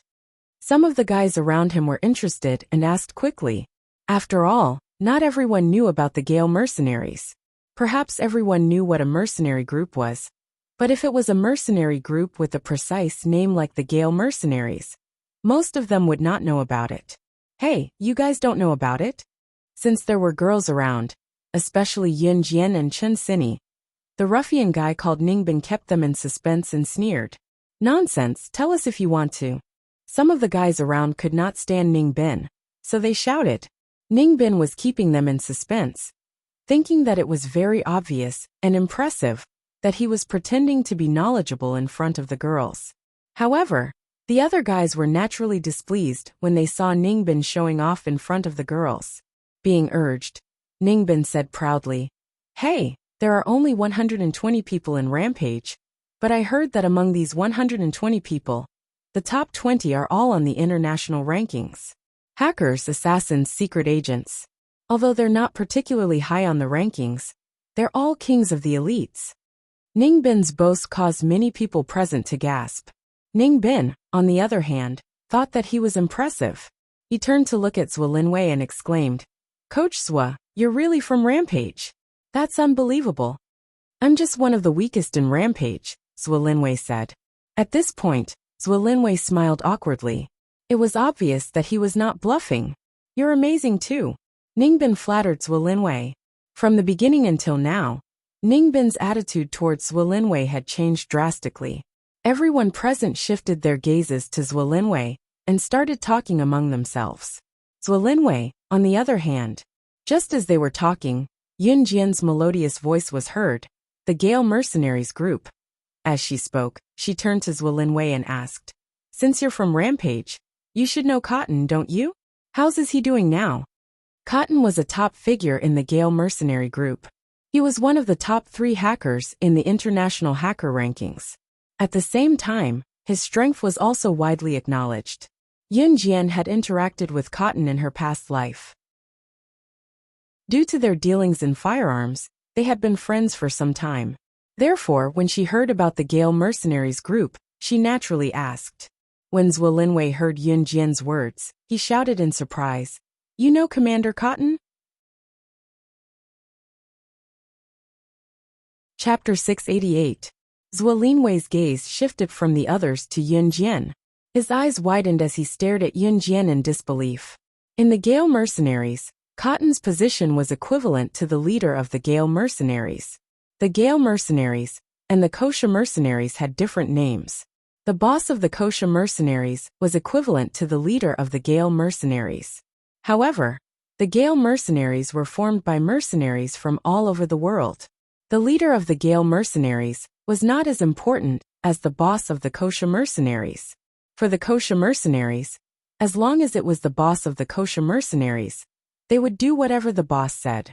However, the Gale Mercenaries were different. In the Gale Mercenaries, everyone in the alliance had the right to speak. In other words, the leader of the Gale Mercenaries could not do whatever he wanted. As for Cotton, he was personally invited back by the leader of the Gale Mercenaries. Cotton's power in the Gale Mercenaries was equivalent to the leader of the Gale Mercenaries. Sometimes, Cotton's words were even more effective than the leader's. That was the difference. A character like Zhuolinwei would never have the chance to talk to Cotton. Therefore, when he heard Yun Jian call Cotton a kid, Zhuolinwei was so surprised. After all, Yun Jian was only a 16-year-old girl. Zhuolinwei had never mentioned Cotton before. Since Yun Jian mentioned him, it meant that she knew this person and even knew Cotton.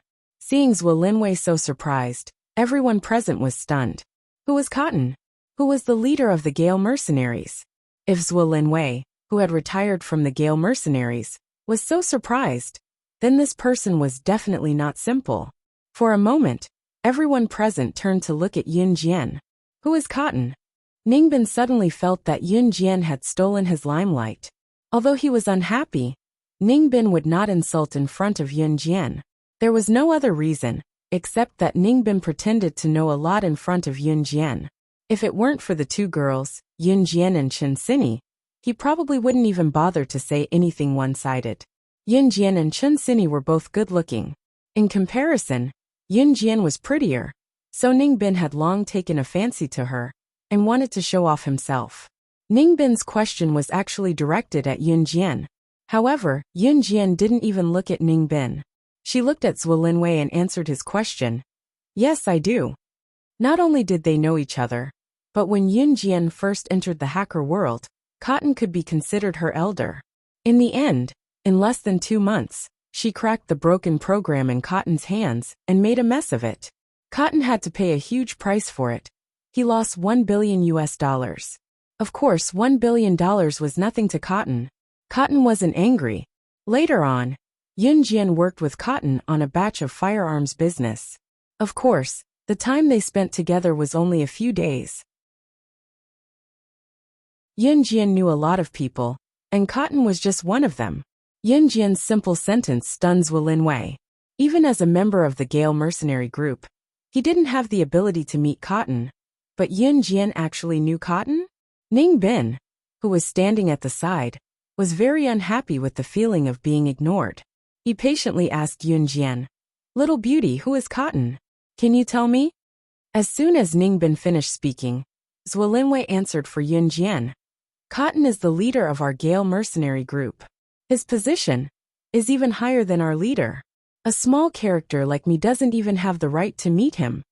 Everyone gasped when they heard Zhuolinwei's words.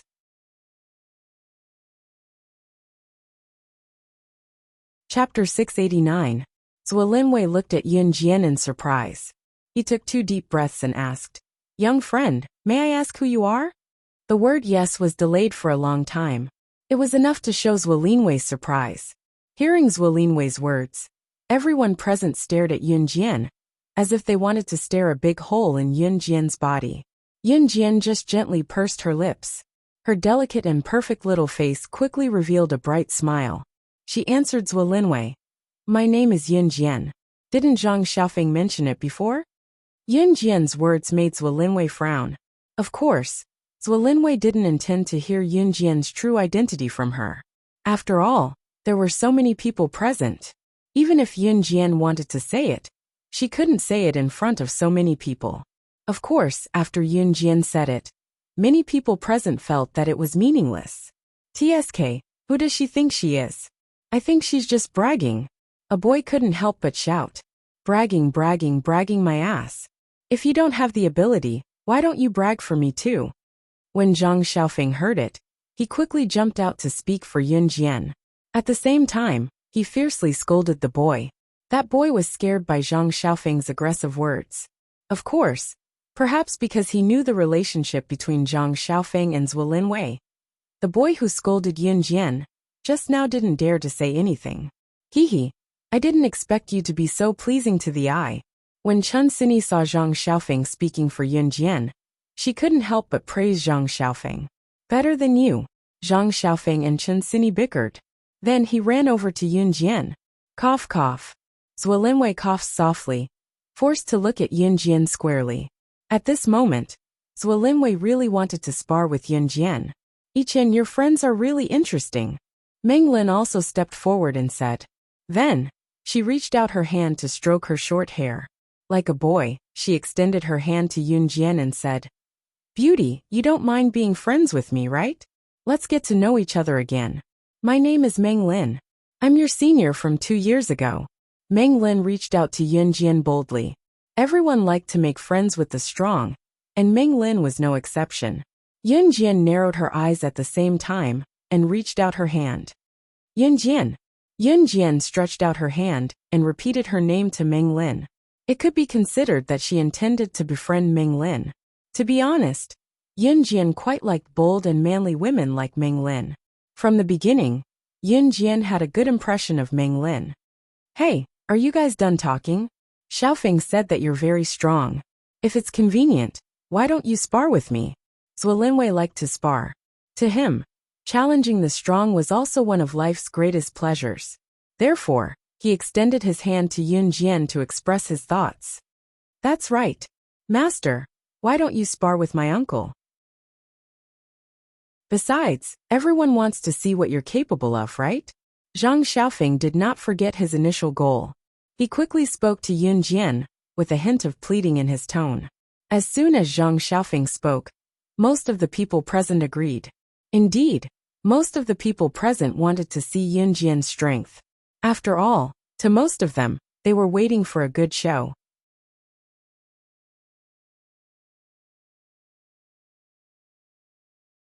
Chapter 690.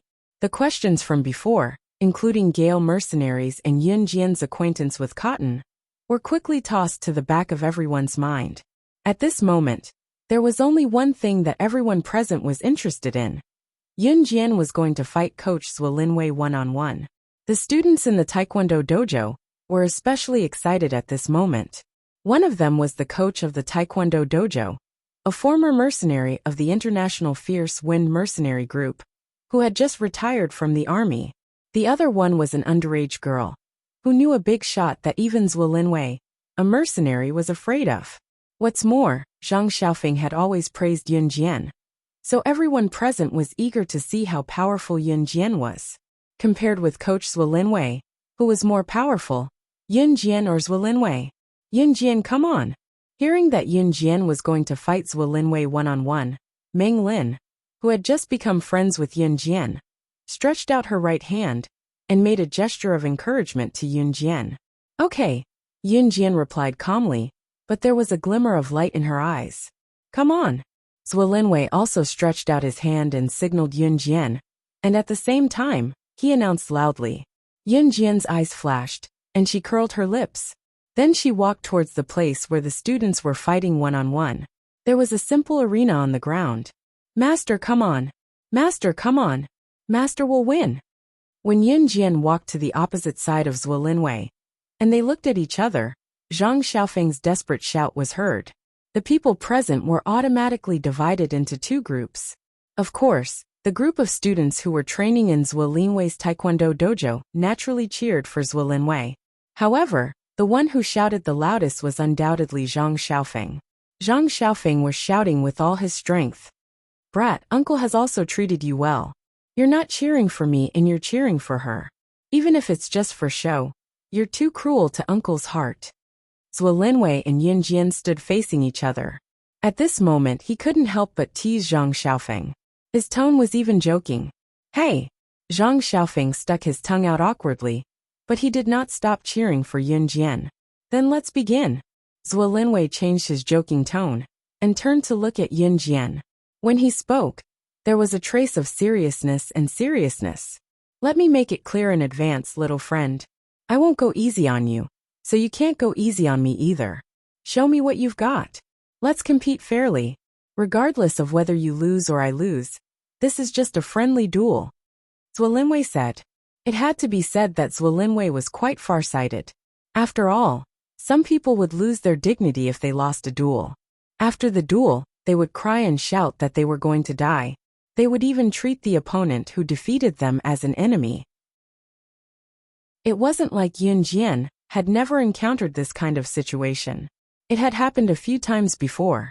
Therefore, Yun Jian preferred Zhuo Linwei's way of talking about this kind of thing. I have no objections. Let's begin. Yun Jian also became serious. Zhuo Linwei was a member of the Gale mercenary group. This also meant that his strength was not ordinary. Yun Jian would not underestimate any opponent. At the same time, she would not let go of any opportunity to win. In short, she would not go easy on Zhuo Linwei for any reason. Chapter 691. When Yun Jian said that they could begin, a lot of people felt their hearts clench. Zhuo Linwei turned his sharp eyes to Yun Jian. He looked directly at the girl who dared to challenge him one-on-one. Zhuo Linwei had a big body and a thick waist. His body was sturdy and powerful. He had long trained his muscles. Because of his many years of experience as a mercenary, he had a decisive advantage over Yun Jian in terms of physical strength. Although Yun Jian was strong, her physical strength was far from her previous lives. In her previous life, Yun Jian did not look like a burly woman, but at least she had enough physical strength to compete with Zhuo Linwei. In this life, Yun Jian persisted in training every day. However, her physical strength was not enough. After all, she had only trained for half a year. In her previous life, she had trained for 11 years in a life-and-death situation. In short, one's strength was not something that could be honed in a short period of time. Ha! Zhuo Linwei shouted loudly. Then he stretched out his thick arms and ran towards Yun Jian at his fastest speed. The strength in his hands did not decrease at all. Whether it was in her previous life or after her rebirth, Yun Jian's strength was not her strength. Physical strength was only one point. Yun Jian had always relied on tactics and methods to win. When she saw Zhuo Linwei rushing towards her, she did not panic or panic. Oh my God! I feel like this girl will be beaten into a meat patty by Coach Zhuo. A boy could not help but exclaim when he saw this scene. When the people present saw this scene, they all gasped. Zhang Xiaofeng and the others were not surprised. If you ask why Zhang Xiaofeng and the others were not worried that Yun Jian would not be able to defeat Zhuo Linwei, it was because Yun Jian had killed Wolfblade, one of the top 10 assassins in the world, right in front of Zhang Xiaofeng and the others. Unlike Gu Junjian had received news that Wolfblade was killed by Yun Jian. When Wolfblade was killed, Zhang Xiaofeng and the others had seen it with their own eyes. Such terrifying skills. How could he possibly lose? Zhang Xiaofeng and the others knew that Yun Jian wouldn't lose, but they couldn't be sure that Yun Jian could beat Zhuo Linwei. After all, Zhuo Linwei, who had been in the Gale mercenary group, was not weak. No one could maintain absolute skills, and it was impossible for them to not improve at all. If they didn't train, their skills would deteriorate. Therefore, under such circumstances, a one-on-one duel was the most direct and easiest way to see who was stronger. Aren't you guys nervous? When Menglin saw that Zhang Xiaofeng, Chen Xini, and Ling Yichen were not worried about Yun Jian losing at all. She was a little suspicious and took the opportunity to ask. Sis Lin, just watch. Ling Yichen kept her in suspense. Meng Lin turned around suspiciously and looked towards the arena. However, Zhuo Linwei had already reached out his thick arm to grab Yun Jian. He tried to grab Yun Jian's arm, and at the same time, give Yun Jian a somersault in order to win in one move. However, before Zhuo Linwei could touch Yun Jian's arm, Yun Jian's body was like a coiling snake. She leaned to the side and dodged Zhuo Linwei's grab in an instant. Zhuo Linwei was a little surprised for a second. Then, he turned around and tried to suppress Yun Jian to prevent her from attacking further. However, Zhuo Linwei didn't know that Yun Jian was strong because of her speed, accuracy, ruthlessness, and ferocity. Yun Jian bent sideways and circled from Zhuo Linwei's front to his back. At the same time, she took out her butterfly knife. Before Zhuo Linwei could turn around to suppress her, her unsheathed knife was already pressed against Zhuo Linwei's back, where his heart was. Chapter 692. The butterfly knife was still in Yun Jian's palm and had yet to be unsheathed. In other words, even if Yun Jian were to stab Zhuo Linwei's heart in the back with the butterfly knife, Zhuo Linwei would only be hit by the scabbard. He would be fine. How could the knife hurt someone if it was not unsheathed?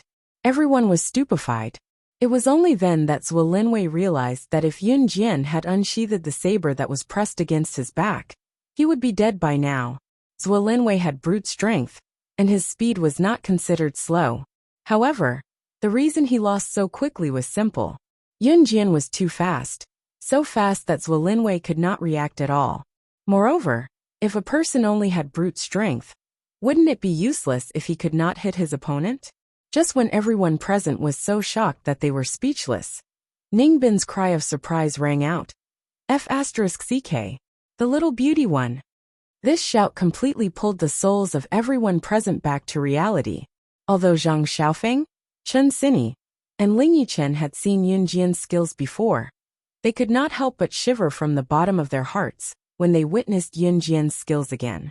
Meng Lin also widened her eyes at the scene in front of her.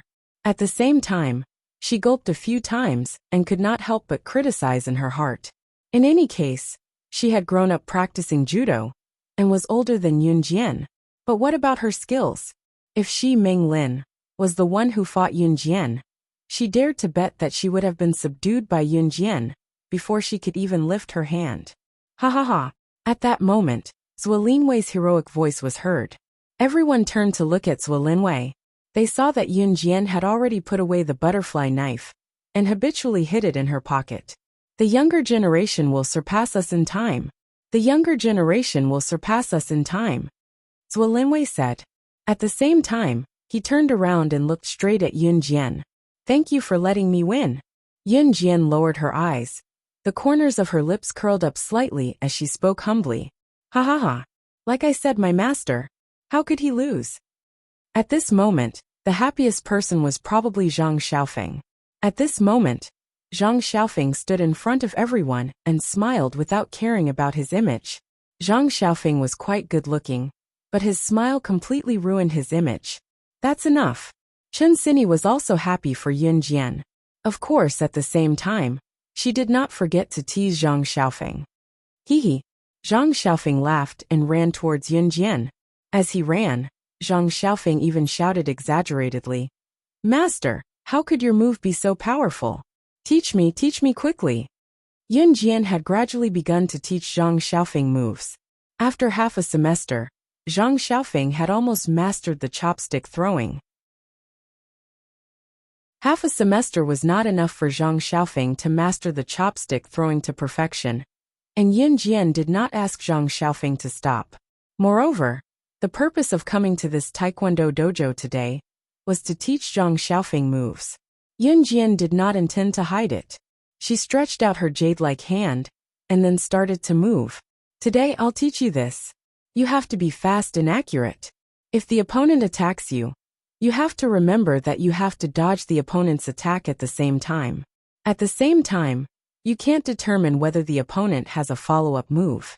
Therefore, during the time when you dodge the opponent's attack, use the knife to block the opponent's fatal point. This is very important. Yun Jian repeated the movements just now. Her moves were clean and neat. Zhang Xiaofeng listened and nodded. Even Zhuo Linwei was surprised. A cloud of doubt floated in the hearts of everyone present. Who taught Yun Jian such good moves?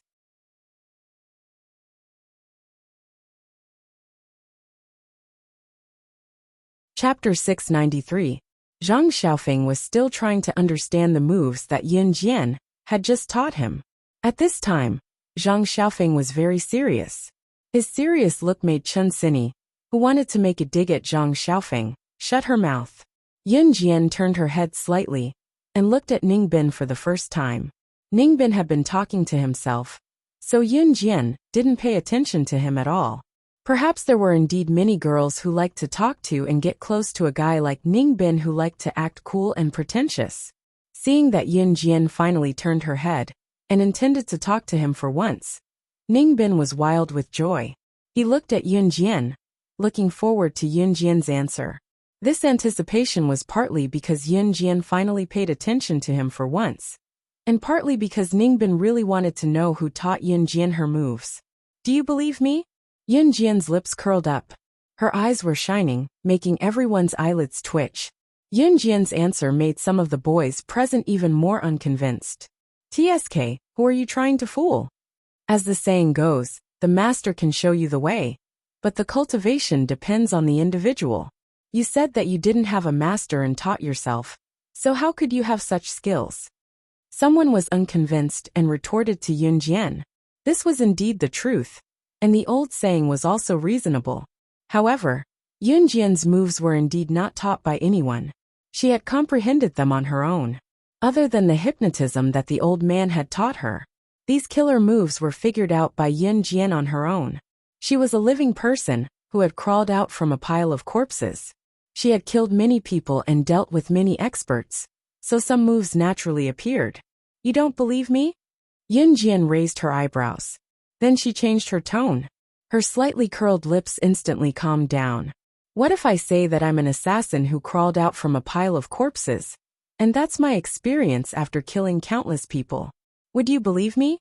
Yun Jian's eyes darkened, and her murderous intent rose. She had never been a person who would do her job and speak her mind. As soon as Yun Jian finished speaking, even Zhuo Linwei, who had just lost to Yun Jian, was stunned again. Assassin? If she was really an assassin who had crawled out from an assassin organization, then everything made sense. Everyone present was dumbfounded. Their eyes widened, and they all looked at Yun Jian. Kill, kill, kill. You're an assassin? Ningbin was terrified by Yun Jian. Just when everyone thought he was to tell the truth, she glanced to the side and sneered. You believe that? Yun Jian did not like people like Ningbin, so she did not hold back when she spoke. After saying that, Yun Jian immediately turned around. She was already walking toward Zhang Xiaofeng and the others. She even commented on Ningbin, stupid. When Yun Jian reached Zhang Xiaofeng and the others, Zhang Xiaofeng and the others were already out of breath from laughing. In fact, from the beginning, Zhang Xiaofeng and the others were disgusted by people like Ningbin who liked to speak in a sarcastic manner and pretended to be arrogant in front of others. Yun Jian's action just now was obviously to attack Ningbin from the side. Yun Jian's action just now was more satisfying than directly insulting Ningbin. As expected, after Ningbin was criticized by Yun Jian, his face instantly darkened. Master, you're the best. Zhang Xiaofeng gestured at Yun Jian. Haha. Ling Yichen also laughed unkindly at the side. Yun Jian, I didn't expect you to be so good. Meng Lin could not help but praise.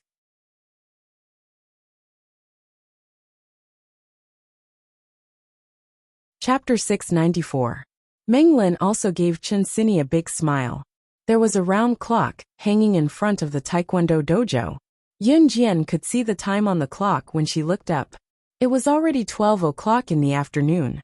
At 12:30, Yun Jian had to go to the military training camp.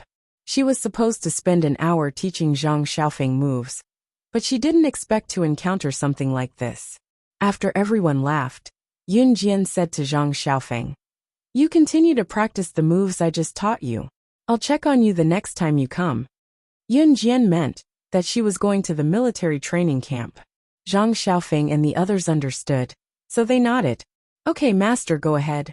Haha, I'll definitely practice seriously. Zhang Xiaofeng was in high spirits. In Zhang Xiaofeng's heart, he had already set Yun Jian as his goal. Working hard towards his goal was what Zhang Xiaofeng wanted to do the most at the moment. Okay. Yun Jian nodded and was about to turn around and leave the Taekwondo dojo. Yun Jian, wait. Before Yun Jian could lift her foot to leave, Meng Lin's voice came from behind.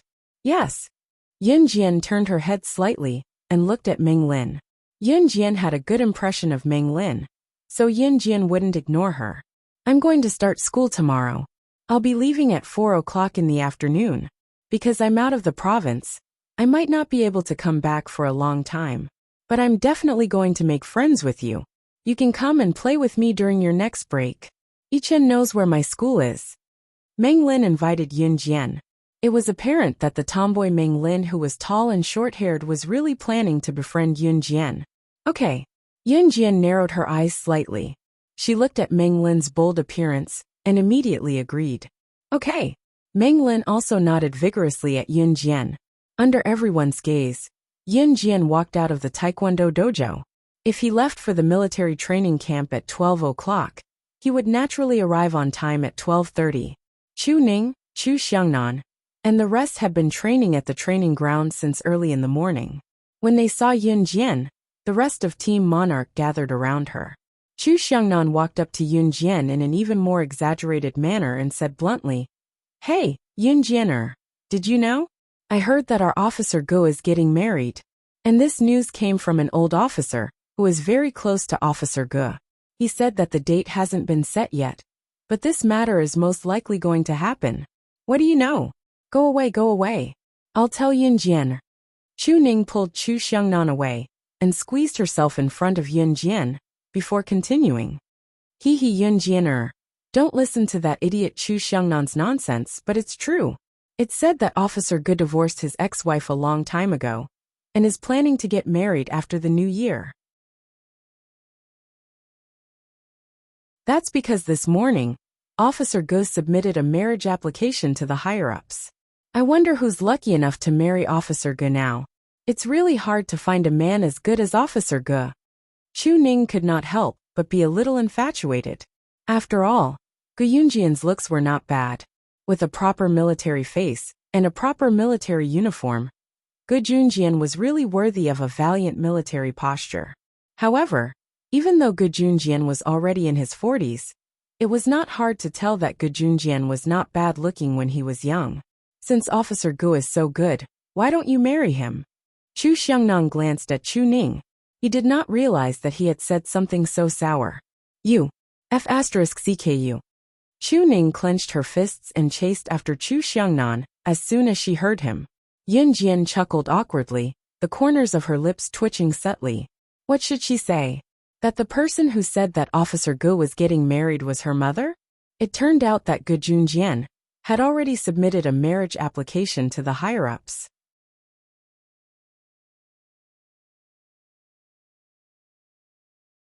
Chapter 695.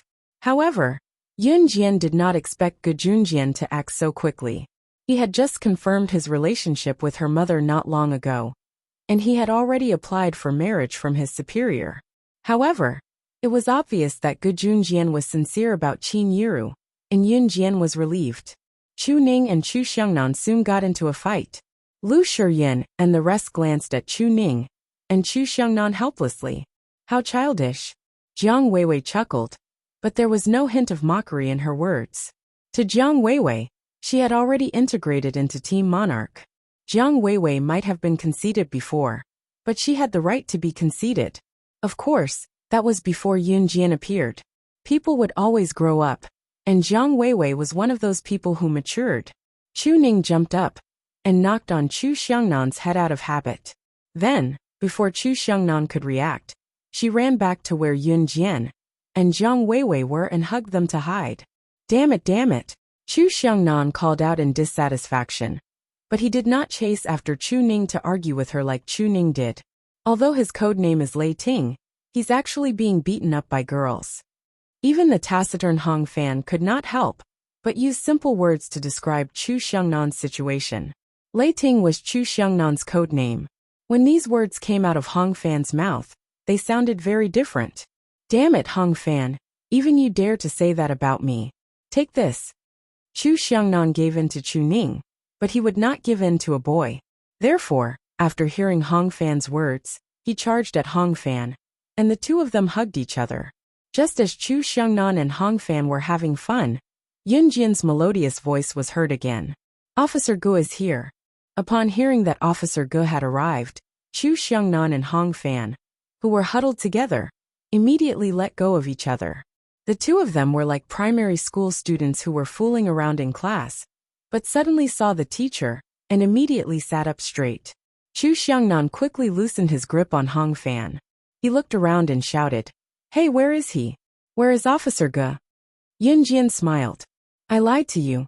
After hearing Yun Jian admit to lying, Chu Ning could not help but laugh out loud. She laughed so hard that tears almost rolled down her cheeks. She didn't expect Yun Jian to be a liar. After laughing, Chu Xiangnan and Hong Fan started fooling around again. Lu Shiyan calmly walked over to Yun Jian and said, "We'll be going to the military academy in Min City in a few days. We'll be going home once every month, or half a month."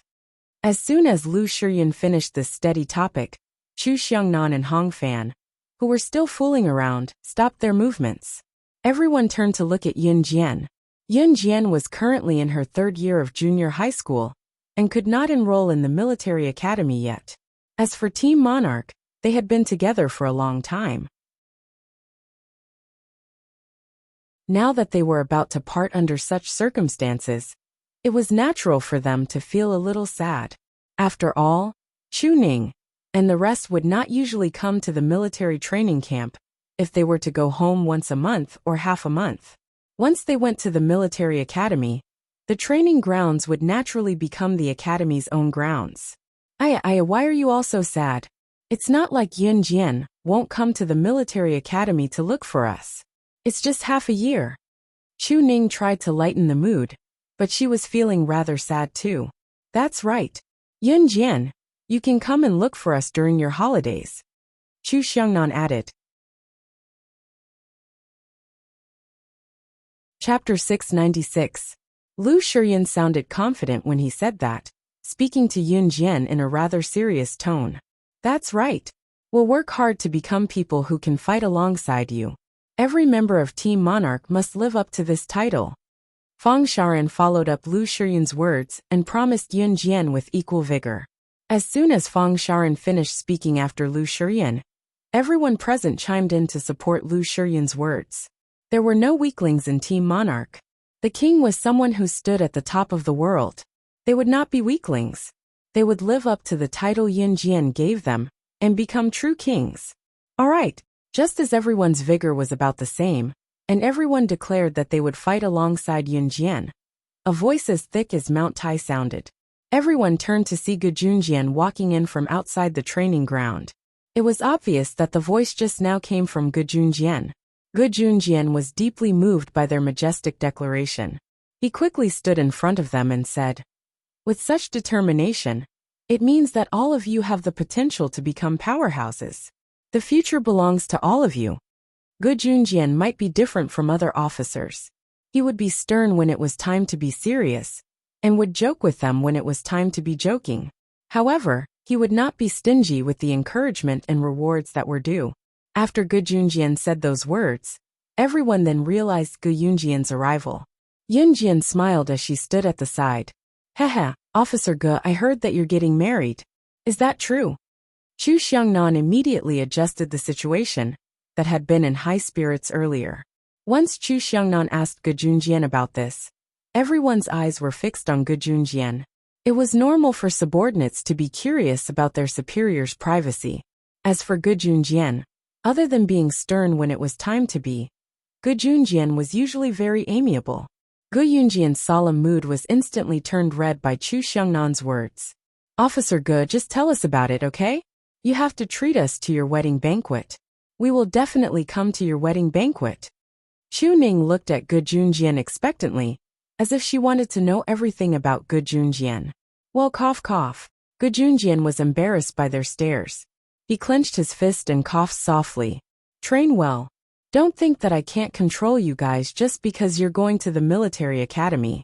Before you go, all 6 of you have to pass the assessment with me first. Gu Yunjian's face turned red from the scolding. He waved his hand and tried to change the topic. Are you serious? Officer Gu, aren't you being too harsh? Chu Xiangnan immediately shouted weakly when he heard Gu Yunjian's words. That's right, Officer Gu. You haven't told us who your bride is yet. Hee hee. Chu Ning cleverly changed the topic. Say it, say it. Chu Xiangnan stood at the side and cheered for Chu Ning. In front of Chu Ning and Chu Xiangnan, these 2 clowns, Gu Junjian suddenly felt very helpless. It was not that Gu Junjian did not dare to say it, but how was he supposed to bring it up? Was he supposed to say that it was Yunjian's mother? It was a little strange to hear that from his own mouth. Everyone's gaze shifted to Gu Junjian.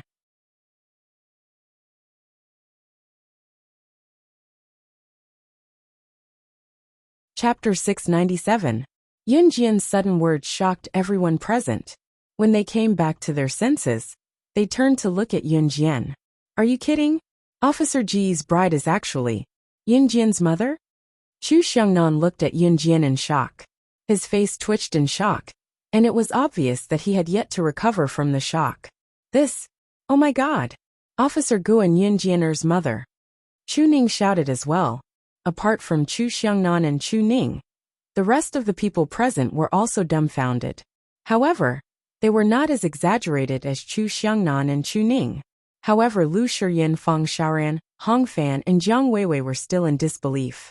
Officer Gu, is this true? Are you sure you're not joking?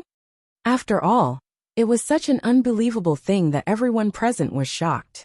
Chu Xiangnan even turned to look at Gu Junjian and asked seriously, if this was true, wouldn't Officer Gu become Yunjian's stepfather? Yes, she's right. She's not joking. Officer Gu nodded. Everyone present was stunned again when Gu Junjian admitted it himself. However, since the matter was out in the open, they did not dwell on it anymore. After congratulating Gu Junjian and Yunjian, the group began their daily training. When it was almost 4:30 p.m., Gu Junjian drove everyone home in the jeep. In the car, Fang Xiaoran mimicked Chu Xiangnan and joked with Gu Junjian. No wonder Officer Gu always sends Yunjian home last. So it's because he wants to stay at Yunjian's house. Everyone present let out a cry of relief. Oh, Gu Junjian did not feel awkward at this moment. He chuckled and sent everyone home as usual. In the end, Gu Junjian drove the jeep directly to Yunjian's house. Yunjian and Gu Junjian stepped into the house at the same time and saw Qin Yiru walking toward them. You're back. Qin Yiru rubbed her hands. Her hands were still wet, and it was obvious that she had just washed her clothes. Yes. Yunjian nodded and went upstairs to look for Ce, Xiao Yunju, Duanli, and Duanya. Yunjian directly ran to Xiao Yunju's bedroom. She saw Ce casually sitting on the bed with her slender legs apart. Xiao Yunju, Duanli, and Duanya were stacking building blocks on the floor. At this moment, even Duanya, who had been quiet all this time, revealed a smile. However, Duanya was still as silent as before. Of course, this could not be blamed on her. After all, Duanya was still young, and because of the way Duanshi treated her when she was young, Duanya's heart had suffered a severe blow. Of course, at this moment Duanya was smiling. This meant that Duanya was not born with facial paralysis, or someone who did not know how to smile. As soon as Yunjian walked over, Ce took her hand and pulled her into his embrace. Xiao Yunju, Duanli, and Duanya were still stacking building blocks behind Ce and Yunjian's backs. Therefore, Xiao Yunju, Duanli, and Duanya did not see Ce's action.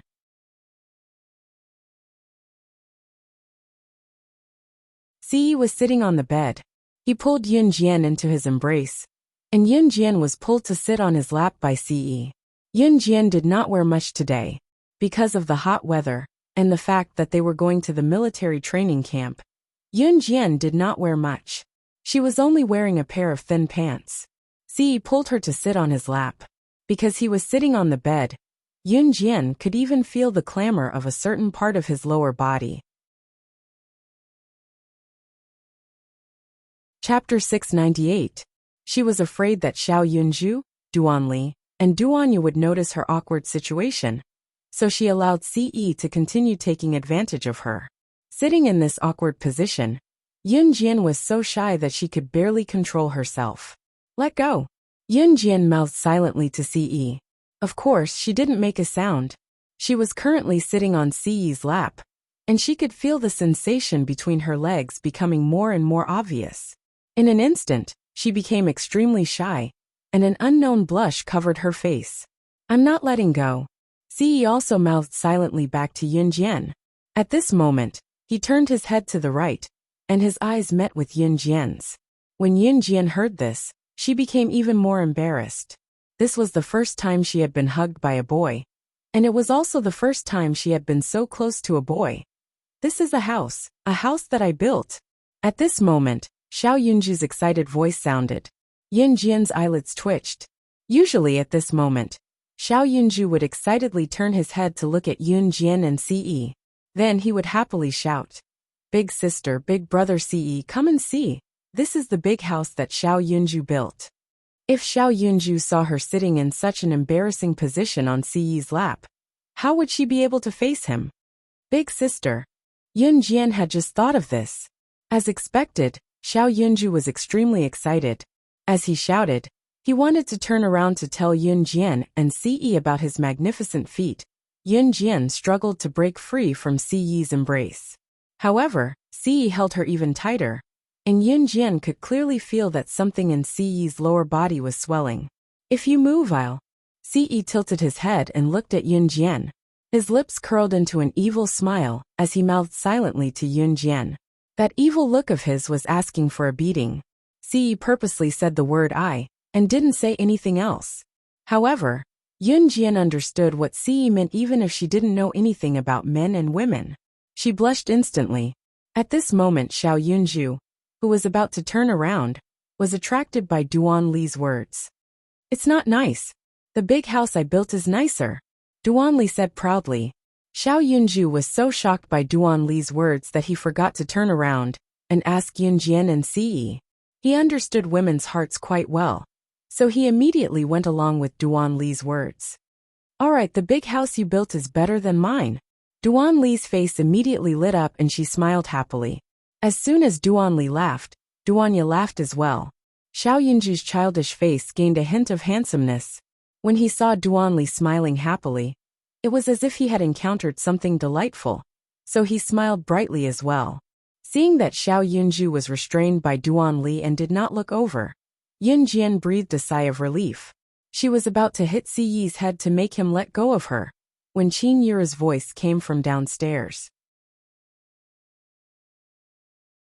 Xiaojian, come down quick. Mom has something to tell you.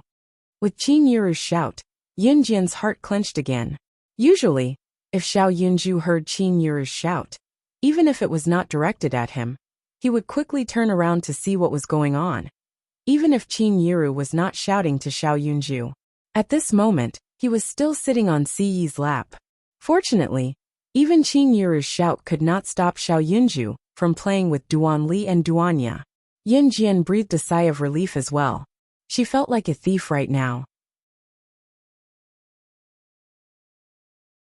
Chapter 699. Xiao Yunju suddenly turned his head because he wanted to ask Yunjian and Ce if his house, or Duanli's house, was prettier. However, before Xiao Yunju could finish his question, he saw Yunjian sitting on Ce's lap. Yunju, what's wrong with you? Duanli glanced at Yunju out of the corner of her eye. Seeing that Yunju had turned around and remained silent, she turned her head as well. Duanya imitated Duanli and turned her head as well. However, Yunjian had already jumped down from Ce's lap, so Ce no longer had any motivation to do so. Duanli and Duanya, on the other hand, did not see the shocking scene of Yunjian sitting on Ce's lap. Nothing. Yunjian pretended that nothing had happened. She glared fiercely at Ce. which made Siyi's heart itch even more. At this moment, Yun Jian had already walked downstairs. Siyi saw that Yun Jian was a little angry, and had even learned to ignore him. He smiled helplessly, and followed her downstairs. Xiao Yunju, who was dumbfounded, remained in his previous position. Duanli saw that Xiao Yunju was dumbfounded. She hurriedly asked Xiao Yunju, "Yunju, why does big sister seem angry?" Xiao Yunju was dumbfounded. Then he opened his mouth and said, "I saw big sister sitting on Siyi's lap just now." Duanli seemed to think for a while. Then she said, "Then they must be playing games. Yunju, let's continue to build the house." Thus, the three children continued to play with the blocks in their hands, as if nothing had happened. They built a bigger and more beautiful house. "Mom, what's wrong?" Yun Jian, who had just come downstairs, saw Gu Junjian and Qin Yiru sitting on the sofa in the living room. Gu Junjian and Qin Yiru were close to each other with blissful smiles on their faces. It was a heartwarming sight. "Xiao Jian, Ayi, come and take a look. We've picked 2 wedding dates, but we don't know which one is the best." Qin Yiru was brimming with happiness as she leaned her head on Gu Yunjian's shoulder with a smile. Yun Jian went over with a smile. Siyi had his hands in his pockets as he followed Yun Jian over. It was both Qin Yiru and Gu Yunjian's second marriage. Moreover, they already had children now, so there was no need to make such a big fuss about their wedding. Of course, there was still a need for some extravagance, but both Qin Yiru and Gu Junjian agreed that since it was their second marriage, there was no need for an engagement. Although it was her second marriage, from what Qin Yiru could tell, this wedding was truly of her own accord. She was forced to marry Yun Gang previously, it was not sincere at all. Therefore, Qin Yiru was as excited as a little girl when it came to choosing a wedding date. Yun Jian took the calendar from Qin Yiru and saw 2 dates circled in red. Yun Jian pressed her lips together before she pointed at one of the dates and told Qin Yiru, "This one." Qin Yiru and Gu Junjian craned their necks to see Yun Jian's finger pointing at the 21st of the May calendar. 21st of May, 521. "Let's choose this date," Gu Junjian said with a glance. "Okay, we'll listen to Xiao Jian," Qin Yiru replied softly with a smile.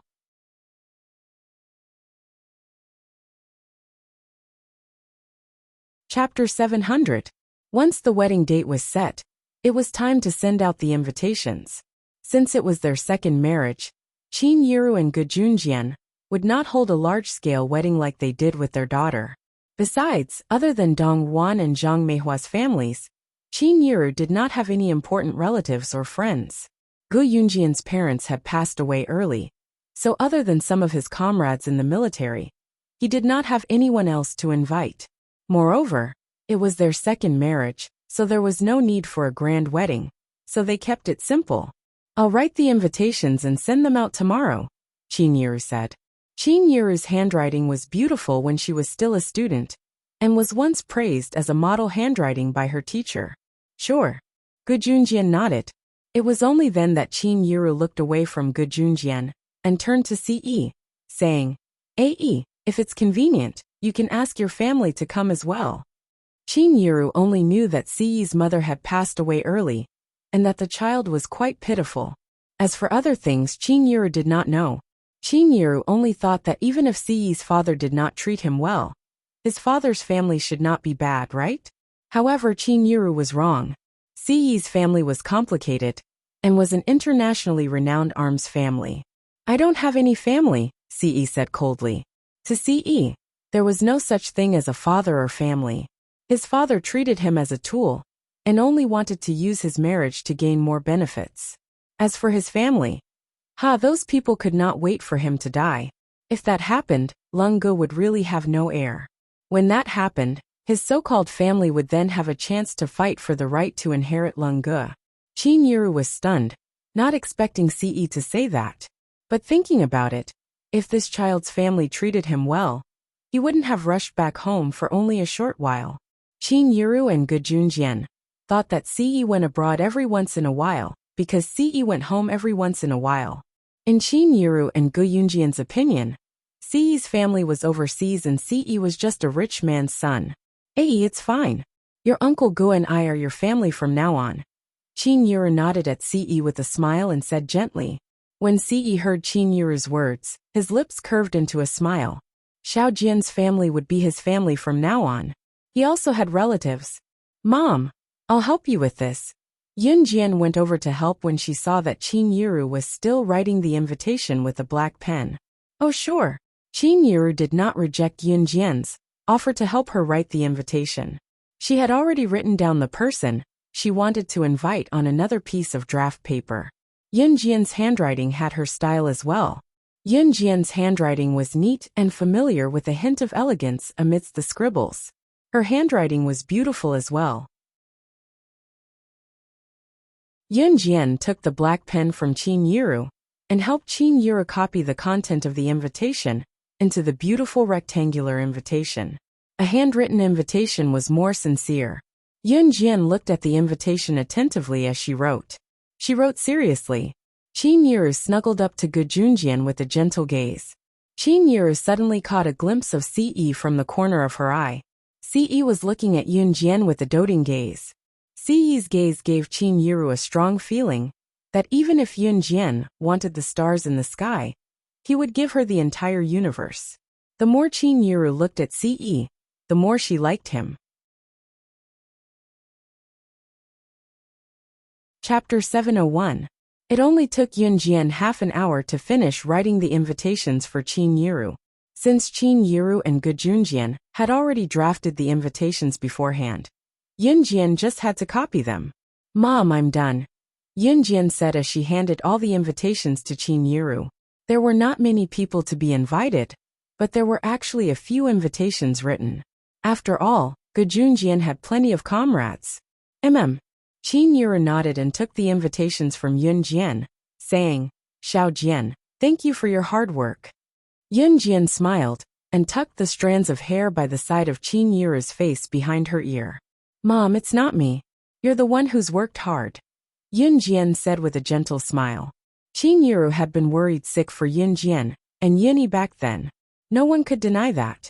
After some small talk and packing up the invitations, Qin Yuru went to prepare dinner. Yun Jian and Ce followed Gu Junjian out for a stroll at the small park near the villa. There were not many people strolling in the park, but the scenery was quite nice. When they came back from their stroll, dinner was ready. Wash your hands and come eat.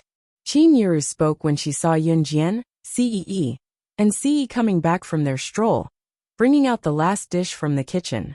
Yun Jian Ce, and Ce answered and went forward. Qin Yuru called Xiao Yunju, Ce, and Ce down from upstairs as well. The table of delicacies was filled, and the group enjoyed the meal. Other than Yunyi, Dong Ruan, and Dong Ruan's son who had gone out to visit friends and relatives, everyone else was present. Yunyi was a student of the first senior high school. She lived on campus as soon as the school started. As for Dong Ruan, she didn't go home at all during the new year, because she was a high-ranking official and was used to carrying her briefcase everywhere. During the first few days of the new year, Dong Ruan was so busy that she was nowhere to be seen. As for the past few days, Dong Ruan was free, so she took the child to visit relatives and friends. Even now, she was still busy. Dong Ruan also came back halfway, but she didn't stay at home for long. Although Dong Ruan's husband had passed away early, Dong Ruan was filial. She treated her deceased husband's parents as her own parents and supported them. Qin Yuru knew that Dong Ruan had probably brought her son to the countryside to stay with her in-laws. Wow, so many dishes! As soon as Duan Li sat down at the table, she was attracted by the variety of dishes in front of her. She couldn't help but exclaim, "Eat more if you like it," Qin Yuru said as she set the table for Duan Li with a smile. Duan Li nodded vigorously at Qin Yuru's gentle look. Yes, yes. Mother Qin, you're so nice. Duan Li and Duanya ate the most during dinner. The two children were like wolves who had been starved for days, devouring all the dishes on the table. Qin Yuru's heart ached for them. Why did the two children have to suffer so much? It was just an ordinary dinner, but they said that there were many dishes, and they ate with relish. Eat slowly. Don't choke. Qin Yuru's eyes sparkled as she reminded them carefully. Duan Li nodded with rice in her mouth. After dinner, Xiao Yunju Duanli, and Duanya went upstairs again.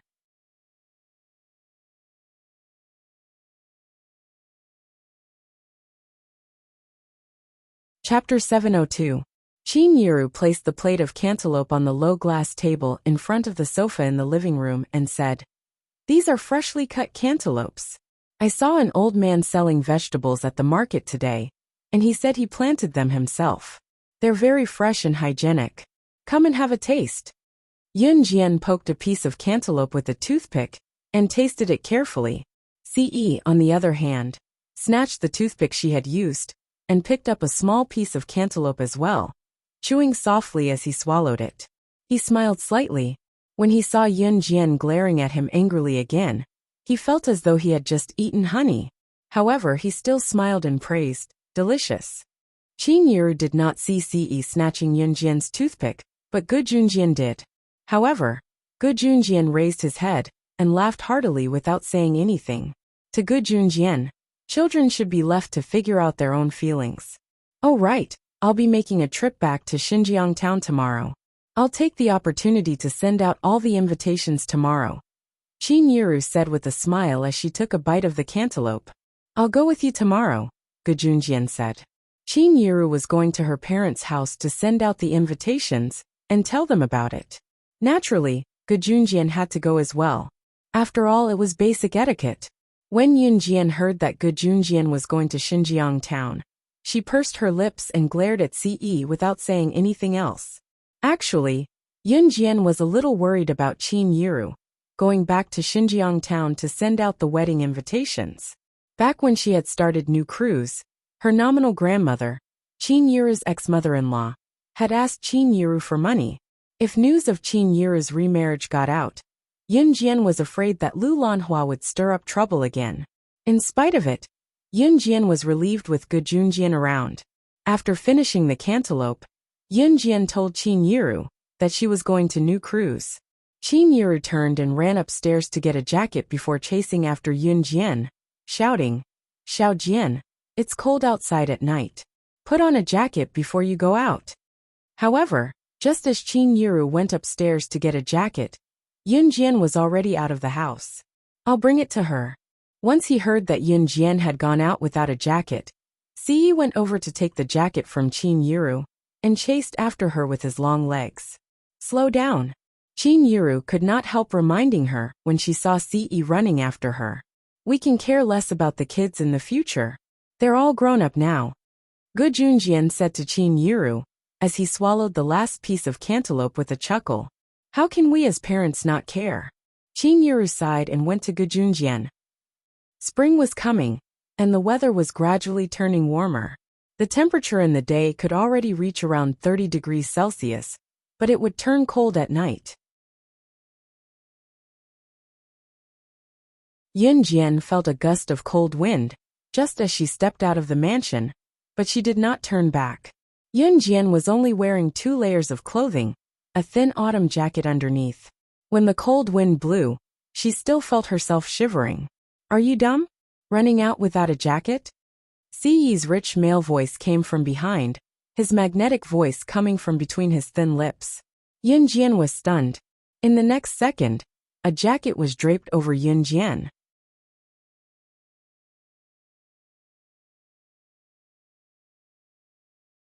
Chapter 703. Yun Jian felt warmth in her heart as Ce led her forward.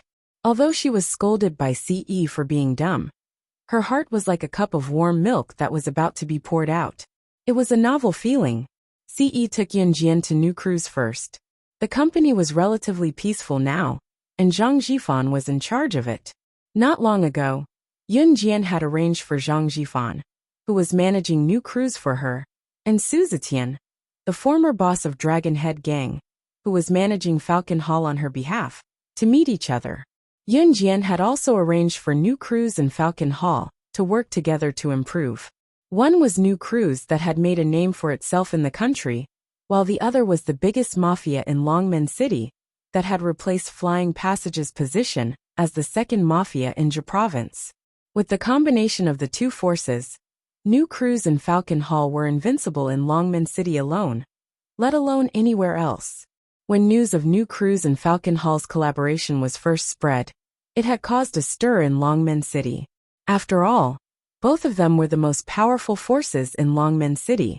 Now that they were working together, who else in Longmen City could go against them? What outsiders did not know was that be it New Cruise that had stirred up a storm in the car marketing industry, or Falcon Hall, that had changed its name, and was led by a woman named Slaying Luo, to become the second mafia in Province, they all had one thing in common. They were now just one of Yin Jian's forces. If the news were to spread, the whole of Longmen City would probably be embarrassed. Sister Jian, Su Zetian wants me to tell you that Province's top mafia group will be gathering all the major mafia groups in Province in 2 weeks' time. They've invited various international businessmen and politicians. It'll be a grand occasion, so please attend as Falcon Hall's representative. Zhang Jifan conveyed the message to Yin Jian on behalf of Su Zetian. Zhang Jifan was in charge of New Cruise now, so he did not encounter any bottlenecks. Su Zetian was heavily injured before the new year, so he could not attend the Province Mafia gathering this time. However, this gathering was different from the usual gang gatherings. For this gang gathering, Province's #1 gang, the Leopard Pack, had invited many international businessmen and politicians, including some top figures. Under such circumstances, as long as one was smart, one wouldn't let go of this opportunity to make more connections. Okay. Yin Jian raised her eyebrows slightly and agreed. As for Falcon Hall, Su Zetian had left a lot of things to Duan Lei because of his serious injuries. However, Duan Lei still couldn't put on airs. After all, he hadn't been the boss before. After Yin Jian agreed, Zhang Jifan felt relieved. After staying in New Cruise for a while, Yin Jian and Ce went home. New Cruise was not far from the villa, so the round trip did not take up much time. It was just a walk. Just as he reached home, before he even stepped into the house, a female voice called out from behind him, "Yin Jian!" Yin Jian turned around and saw Lan Su in a black outfit. The tall and slender Lan Su was the center of attention no matter where she went. At the moment, Lan Su was supporting a man covered in blood with her shoulder. Yin Jian took a closer look and quickly realized that the man was Adam. She was stunned. "What's wrong with him?" Ce asked Lan Su before Yin Jian did. After all, he was Ce's subordinate. If something happened to Adam, Ce would naturally be upset. "Someone attacked us just now." Lan Su had no more strength to speak up to this point. Her whole body leaned forward, and just as she was about to fall to the ground with a thud, Yin Jian reached out and held Lan Su as fast as she could, preventing Lan Su from falling to the ground. Chapter 704. Come in. There was a glint in Ce's deep eyes as he spoke. Although she did not know what had happened, Ce spoke calmly. Amen. Yin Jian nodded and helped Lan Su into the house. Xiao Jian, you guys are back. Qin Yiru knew that Yin Jian and Ce had returned when she heard the door open. She turned around and asked at the same time. Before she could finish, however, Qin Yiru saw Yin Jian helping Lan Su, who had fainted, into the house. Ce, who was supporting Adam, who was covered in blood, followed closely behind. Adam and Emo's son stayed in the villa and followed Ce all the time, so Qin Yiru recognized them right away. She was so shocked that the bowl in her hand fell to the floor before she ran over and shouted, What's going on? What happened to the two kids?" Emo's son came to the staircase from his room when he heard the commotion. When he saw Adam covered in blood, his eyelids twitched, and he jumped down from the railing on the second floor without a word. The height of one floor was nothing to Emo. Senator Qin Yiru had already helped Yin Jian to help Lan Su into the house. Emo's son, on the other hand, ran to Adam. They helped Lan Su and Adam to the big sofa on the first floor to lie down. Qin Yiru was pacing around anxiously. "What's wrong with the kids? Why did something like this happen to them?" I'll go to the shop not far away and call for an ambulance," Qin Yiru said, and planned to run upstairs to get her wallet to call the shop outside. "Mom, don't go." Yin Jian's icy voice rang. Yin Jian's icy tone made Gu Junjian, who was about to stop Qin Yiru from taking out her phone from her pocket, pause. "Xiao Jian? This This person had fainted, and he was covered in blood. Let's send him to the hospital. Any later and Chinyiru was so scared that her hands were shaking. When Chinyiru's hands were severely injured by the loom, she had already lost all feeling. She originally thought that her hand would be gone, but she didn't expect the hospital to treat it. Therefore, once something happened, Chinyiru always believed that she could send the patient to the hospital as soon as possible. This concept was indeed correct. However, Xinjiang Town's hospital did not have the standards and equipment to treat Chinyiru's hands at the time. Back in Xinjiang Town's hospital, Chinyiru's hands would have been amputated if Yun Jian had not acted as the lead surgeon. You can't go to the hospital. Ce repeated what Yun Jian had just said. Why are you the same as Xiao Jian? If we don't send this person to the hospital quickly, and something really happens, then Chinyiru was obviously scared out of her wits, but to her, it was true that she had acted out of concern for Lan Su and Adam's safety. I know medicine. Yun Jian's voice rang while Chinyiru was at a loss. Chinyiru and Gujunjian were stunned. Xiao Jian? How could you? Chinyiru did not believe it, of course. Chinyiru was indeed stunned when she heard Yun Jian's words, but she was the child she raised herself. How could she not know how capable her daughter was?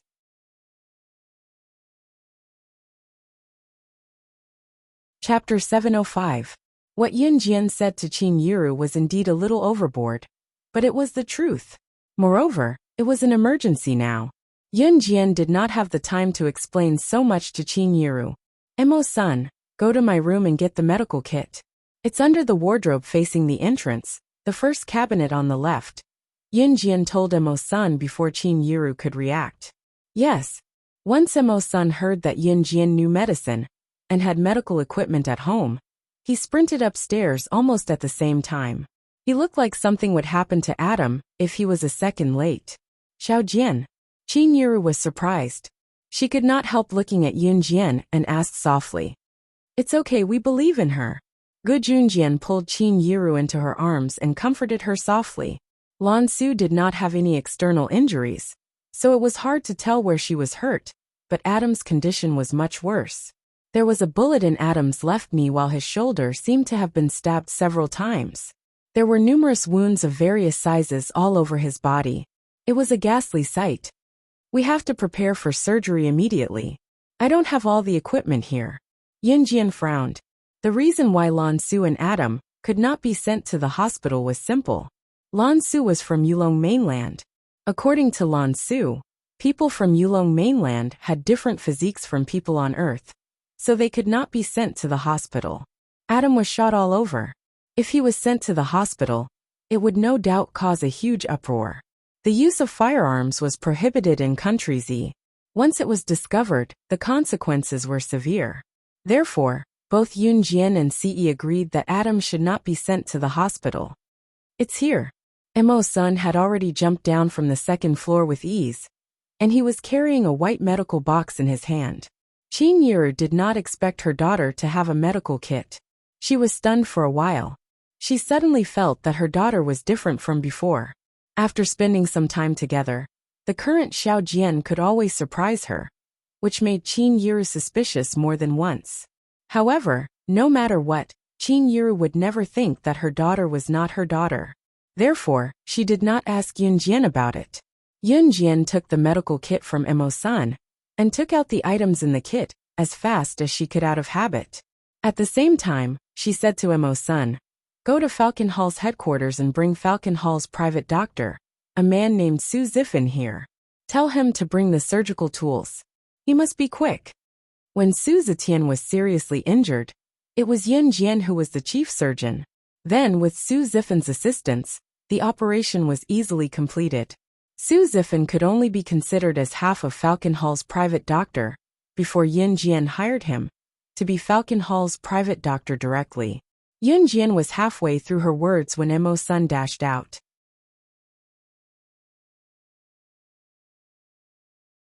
Since it concerned Adam's life and death, Emo-san was duty-bound, just like how Adam had done for him back then. Auntie, let's go out first. Ce was not well versed in medicine, but he knew that it was disadvantageous for the operation to be carried out with too many people around. He went to Qin and told her. In spite of it, Qin was not in the mood for CE at all. She looked at Yun Jian and asked in surprise, Xiao Jian, you have dealings with Falcon Hall too? Falcon Hall was the top mafia group in Longmen City. Qin knew that Xiao Jian was the director of New Cruise, but it was enough to shock her.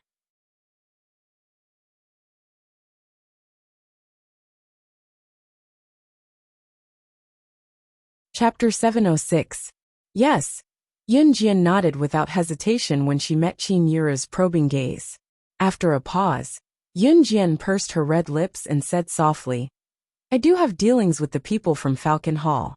Mom, you know that New Cruise is just a legitimate force. You've probably heard about the collaboration between Falcon Hall and New Cruise. Qin was relieved after Yun Jian's explanation. After all, there was news that New Cruise and Falcon Hall were collaborating. However, Yun Jian did not reveal that she was the boss of Falcon Hall.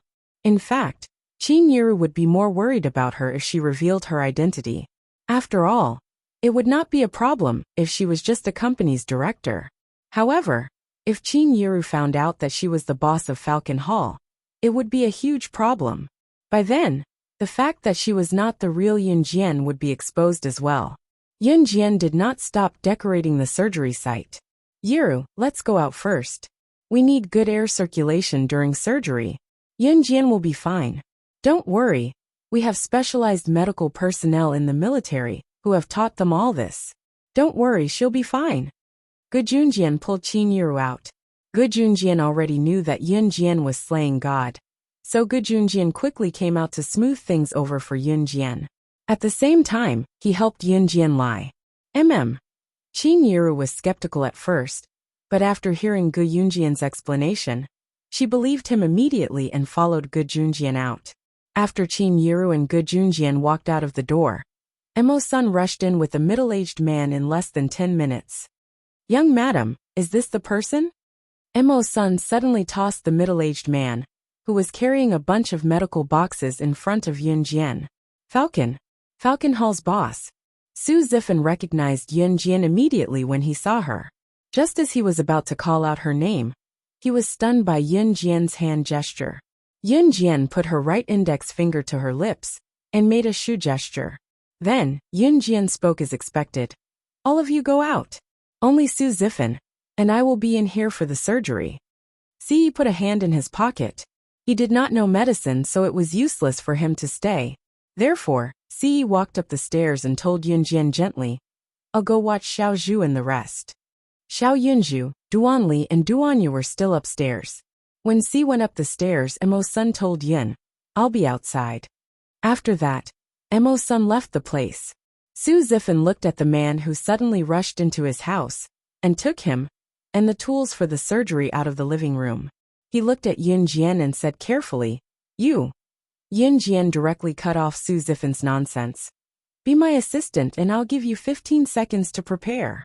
Only then did Su Zifan see the man lying on the sofa covered in blood. He swallowed a breath and walked forward. The three people standing at the door waited for more than an hour.